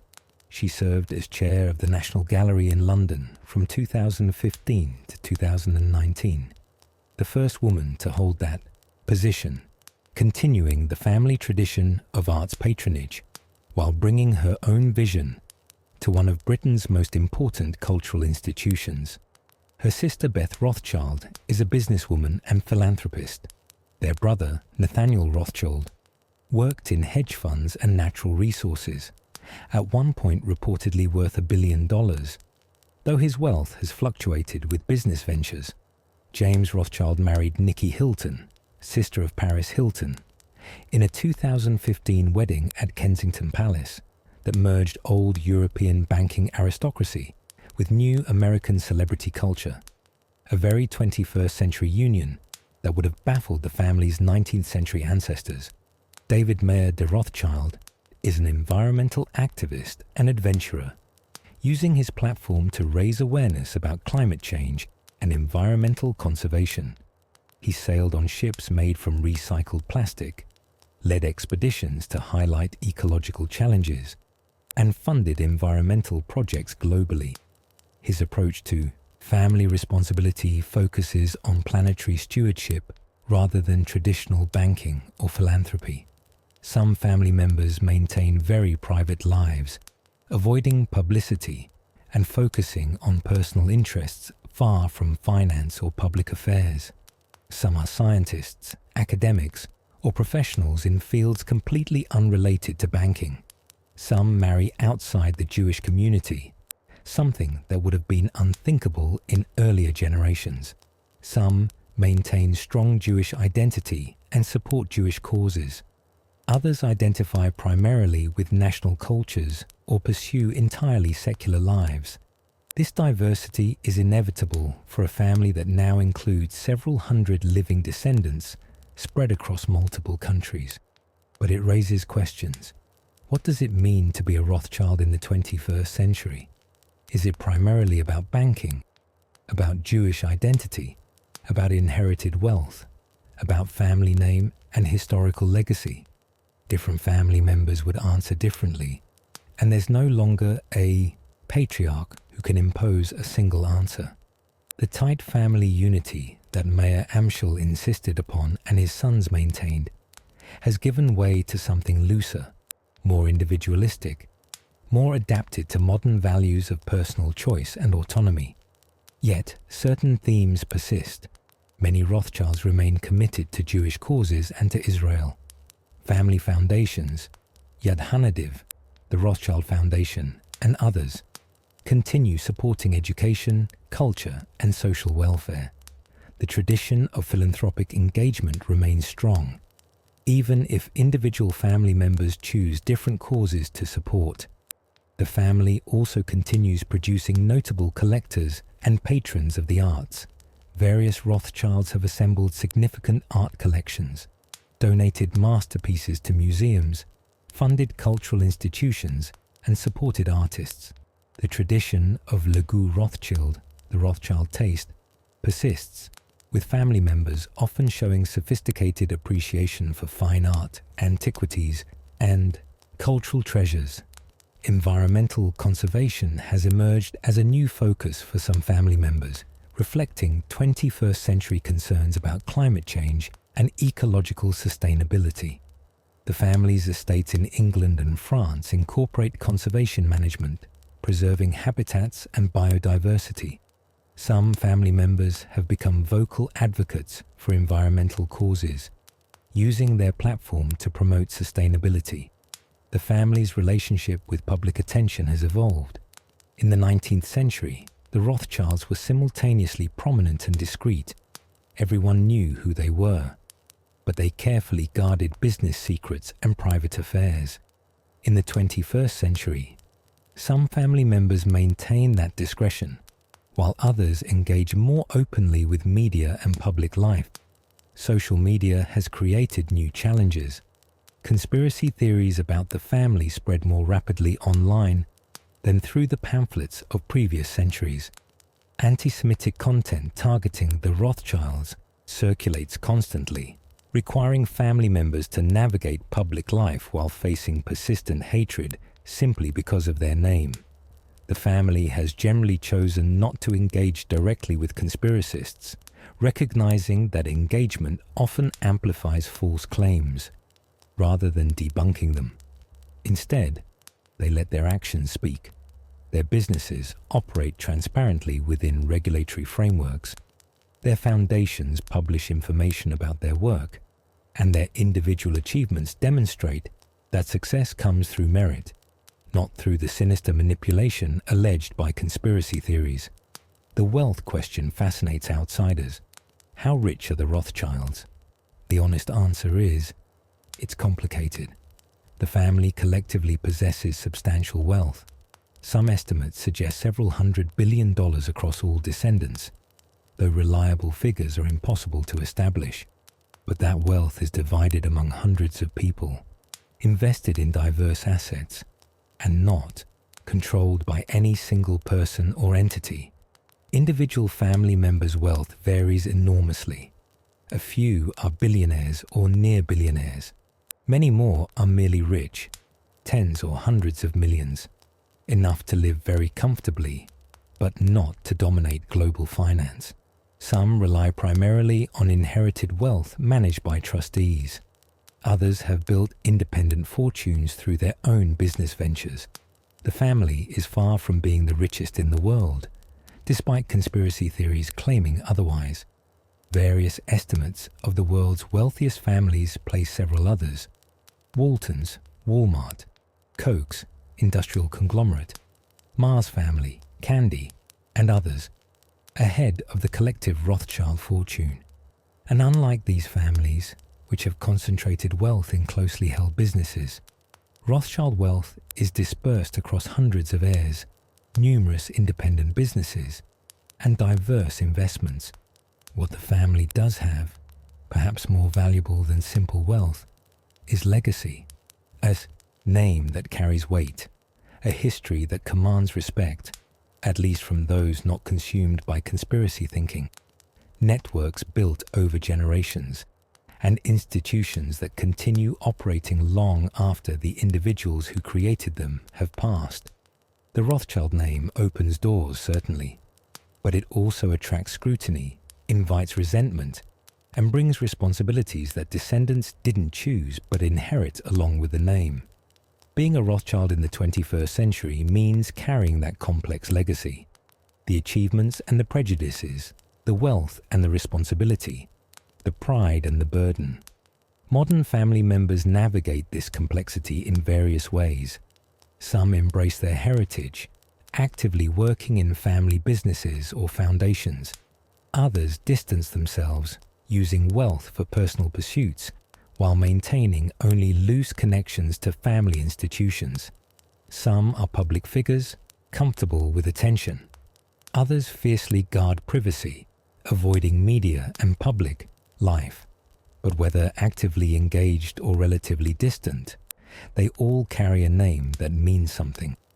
A name built by ancestors who rose from a Frankfurt ghetto to become bankers to nations, who maintained family unity across continents and generations, who used wealth to build beauty and support causes they believed in, and who left an indelible mark on European and Jewish history.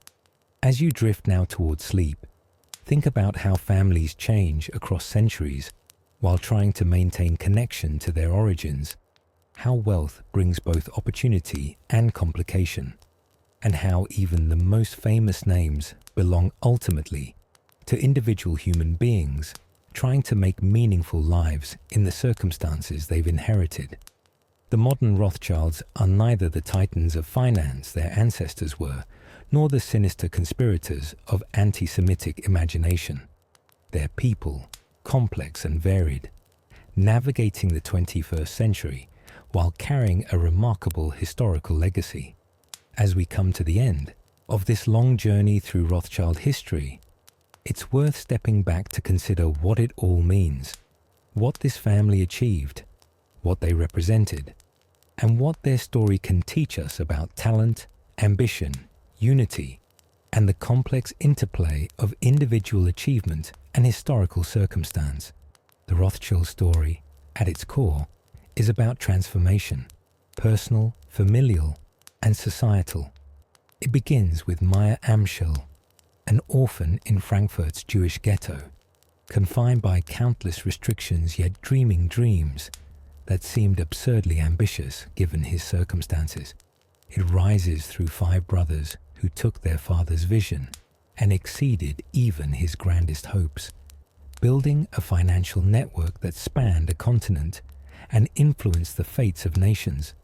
It encompasses magnificent palaces that became part of Europe's architectural heritage, wine estates that produced vintages savoured generations after the founders' deaths, philanthropic institutions that educated, housed, and healed millions, and crucial support for the development of Israel, contributing to the creation of the first Jewish majority nation in 2 millennia.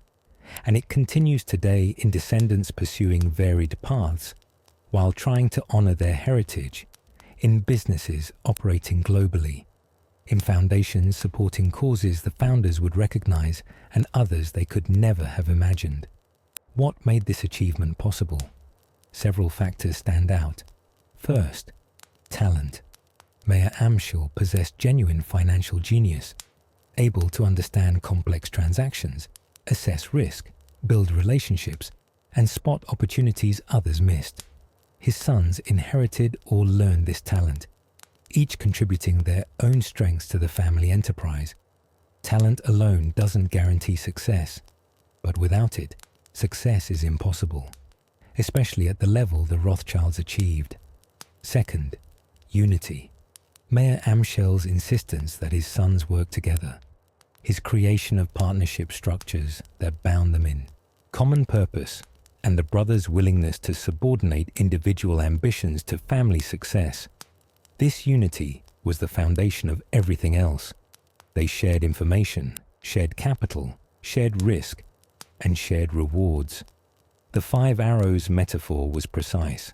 Separately, they would have been vulnerable. Together, they were formidable. Third, timing. The Rothschilds' rise coincided with the Napoleonic Wars and their aftermath, a period of unprecedented European financial need. They entered government lending just as the scale of government borrowing was exploding, when traditional banking houses couldn't meet demand, and when innovations in financial instruments could revolutionize bond markets. They built their fortune during a unique historical moment when their particular skills and structures provided maximal advantage. Fourth, adaptability. They didn't rigidly adhere to a single model, but adapted as circumstances changed. When government bond business became more competitive, they diversified into railways, mining, and wine. When communications technology eroded their information advantage, they found new sources of competitive edge. When persecution forced them from some countries, they rebuilt in others. They showed resilience that allowed them to persist through multiple challenges that destroyed other family businesses. Fifth, and perhaps most importantly, they benefited from and contributed to a historical moment when European societies were gradually, incompletely, but genuinely opening opportunities to talented Jews that had been closed for centuries. The Rothschilds' success was both cause and effect of Jewish emancipation in Western Europe. Their achievements helped demonstrate that Jews could contribute to society when given opportunity, but they also benefited from changes they didn't create, entering business just as old restrictions were loosening. The Rothschild story is also a story about the complexities of Jewish identity in the modern world. They maintained Jewish identity, observing holidays, supporting Jewish causes, participating in community life, while also engaging fully with broader European society. They proved that Jews could be successful, cultured, and patriotic citizens of European nations while maintaining distinct Jewish identity.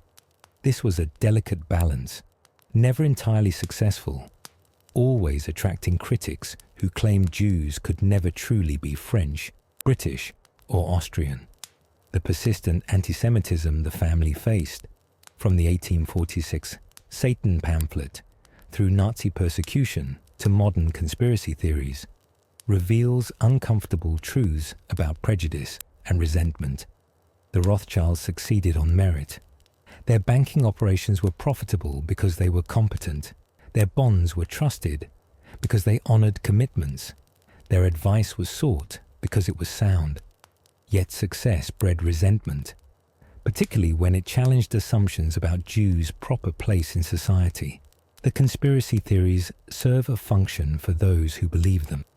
They explain away Jewish success without admitting that perhaps the prejudice against Jews was wrong, that perhaps Jews restricted to ghettos and excluded from most professions were suffering from unjust discrimination rather than natural inferiority.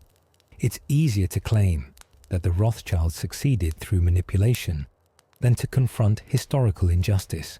But the true legacy of the Rothschild family extends far beyond banking profits or accumulated wealth.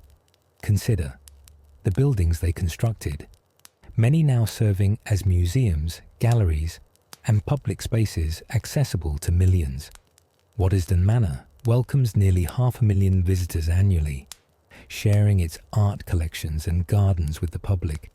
These aren't private treasures, but cultural heritage, enriching society long after the family members who created them have passed.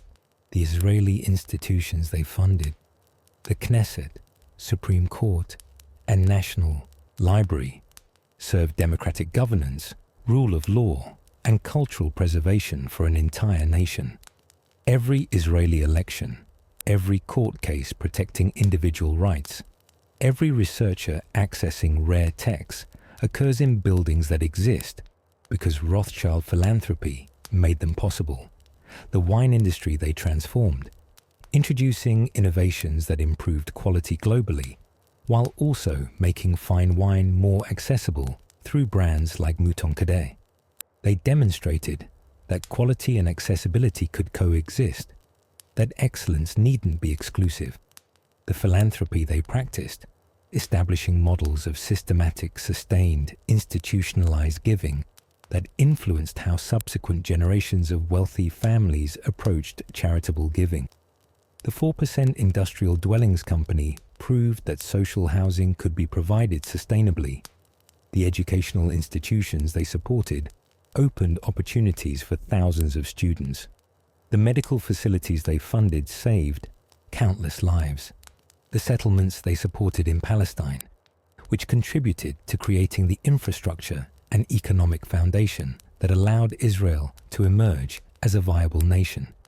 Without Baron Edmond's support in the 1880s and 1920s, many settlements would have failed. Less land would have been in Jewish hands, and the economic development that supported population growth might never have occurred. The cultural heritage they preserved and shared, from art collections donated to museums to country houses bequeathed to the National Trust, from rare books given to libraries to archaeological expeditions they funded. They used wealth not just for personal enjoyment, but to preserve beauty and knowledge for future generations. And perhaps most fundamentally, the example they provided of what's possible when talent meets opportunity, when family unity is maintained across generations, and when wealth is understood as bringing responsibility as well as privilege. The Rothschild story isn't a simple morality tale. The family wasn't perfect. No family is across 2 centuries. They made mistakes in business, sometimes showed poor judgment in personal affairs, didn't always treat employees or subordinates well, and benefited from their own privilege in ways they didn't always acknowledge. They operated within social systems that included vast inequality, and while they often used wealth philanthropically, they also enjoyed lives of luxury, while many contemporaries struggled in poverty. But on balance, they used their remarkable success in ways that went beyond mere accumulation. They built, they created, they supported, and they contributed. They took wealth generated through finance and transformed it into cultural institutions, physical beauty, support for education and healthcare, and crucial assistance for the Jewish people during times of desperate need. As you drift now into final sleep, think about what it means to rise from nothing to something extraordinary, to maintain family bonds across distances and differences, to use success not just for personal enjoyment, but for purposes that outlast individual lives. Think about the long arc of a family's journey from a house marked by a red shield in a Frankfurt ghetto to palaces across Europe, from exclusion and restriction to influence and achievement. Think about how even the greatest successes are fragile, subject to historical forces beyond individual control, requiring constant adaptation to persist. Think about how talent and hard work matter, but so does circumstance, how timing and luck play roles in success, even as they don't diminish the reality of achievement. And think about legacy, not just inherited wealth, but the institutions, buildings, ideas and examples that persist long after those who created them have passed. The Rothschilds created a legacy that extends far beyond their family, touching millions of lives, shaping institutions that serve nations and demonstrating possibilities that inspired others. From a Frankfurt ghetto to the heights of European society, from poverty to the largest private fortune in history, from exclusion to influence, from persecution to perseverance, this is the Rothschild story. It's a story that reveals as much about human possibility as about one particular family.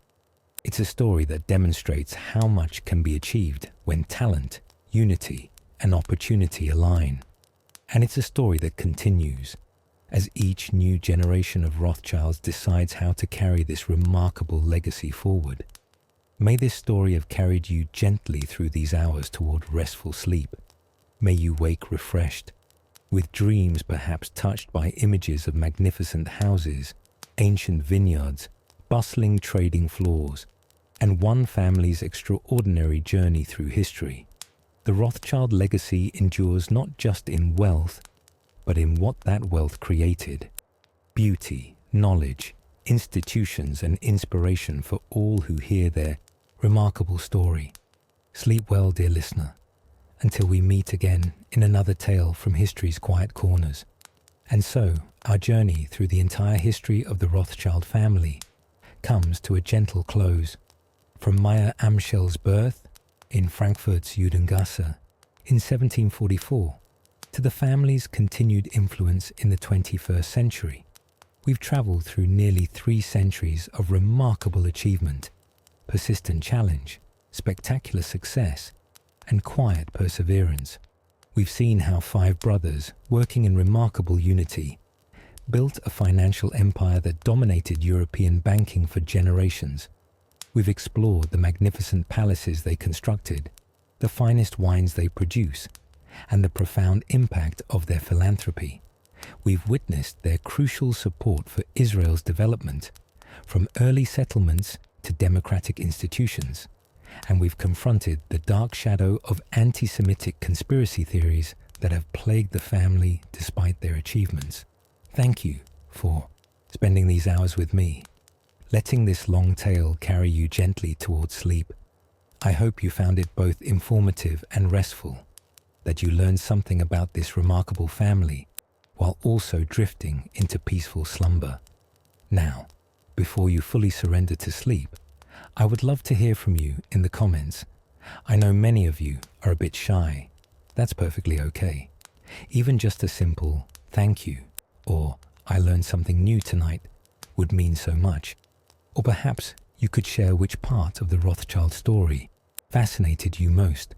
Was it the 5 brothers conquering Europe, the magnificent estates like Waddesdon Manor, the family's support for Israel, or something else entirely? Your comments, no matter how brief, help this channel grow and allow me to keep creating these soothing historical documentaries for you. And if you enjoyed tonight's journey through Rothschild history, a like would be wonderful, and subscribing ensures you won't miss future tales from history's quiet corners. Thank you for being part of the Sleepy Crown family. May your dreams be peaceful, your rest be deep, and your tomorrow be bright. Until we meet again for another gentle journey through history, sleep well, dear listener.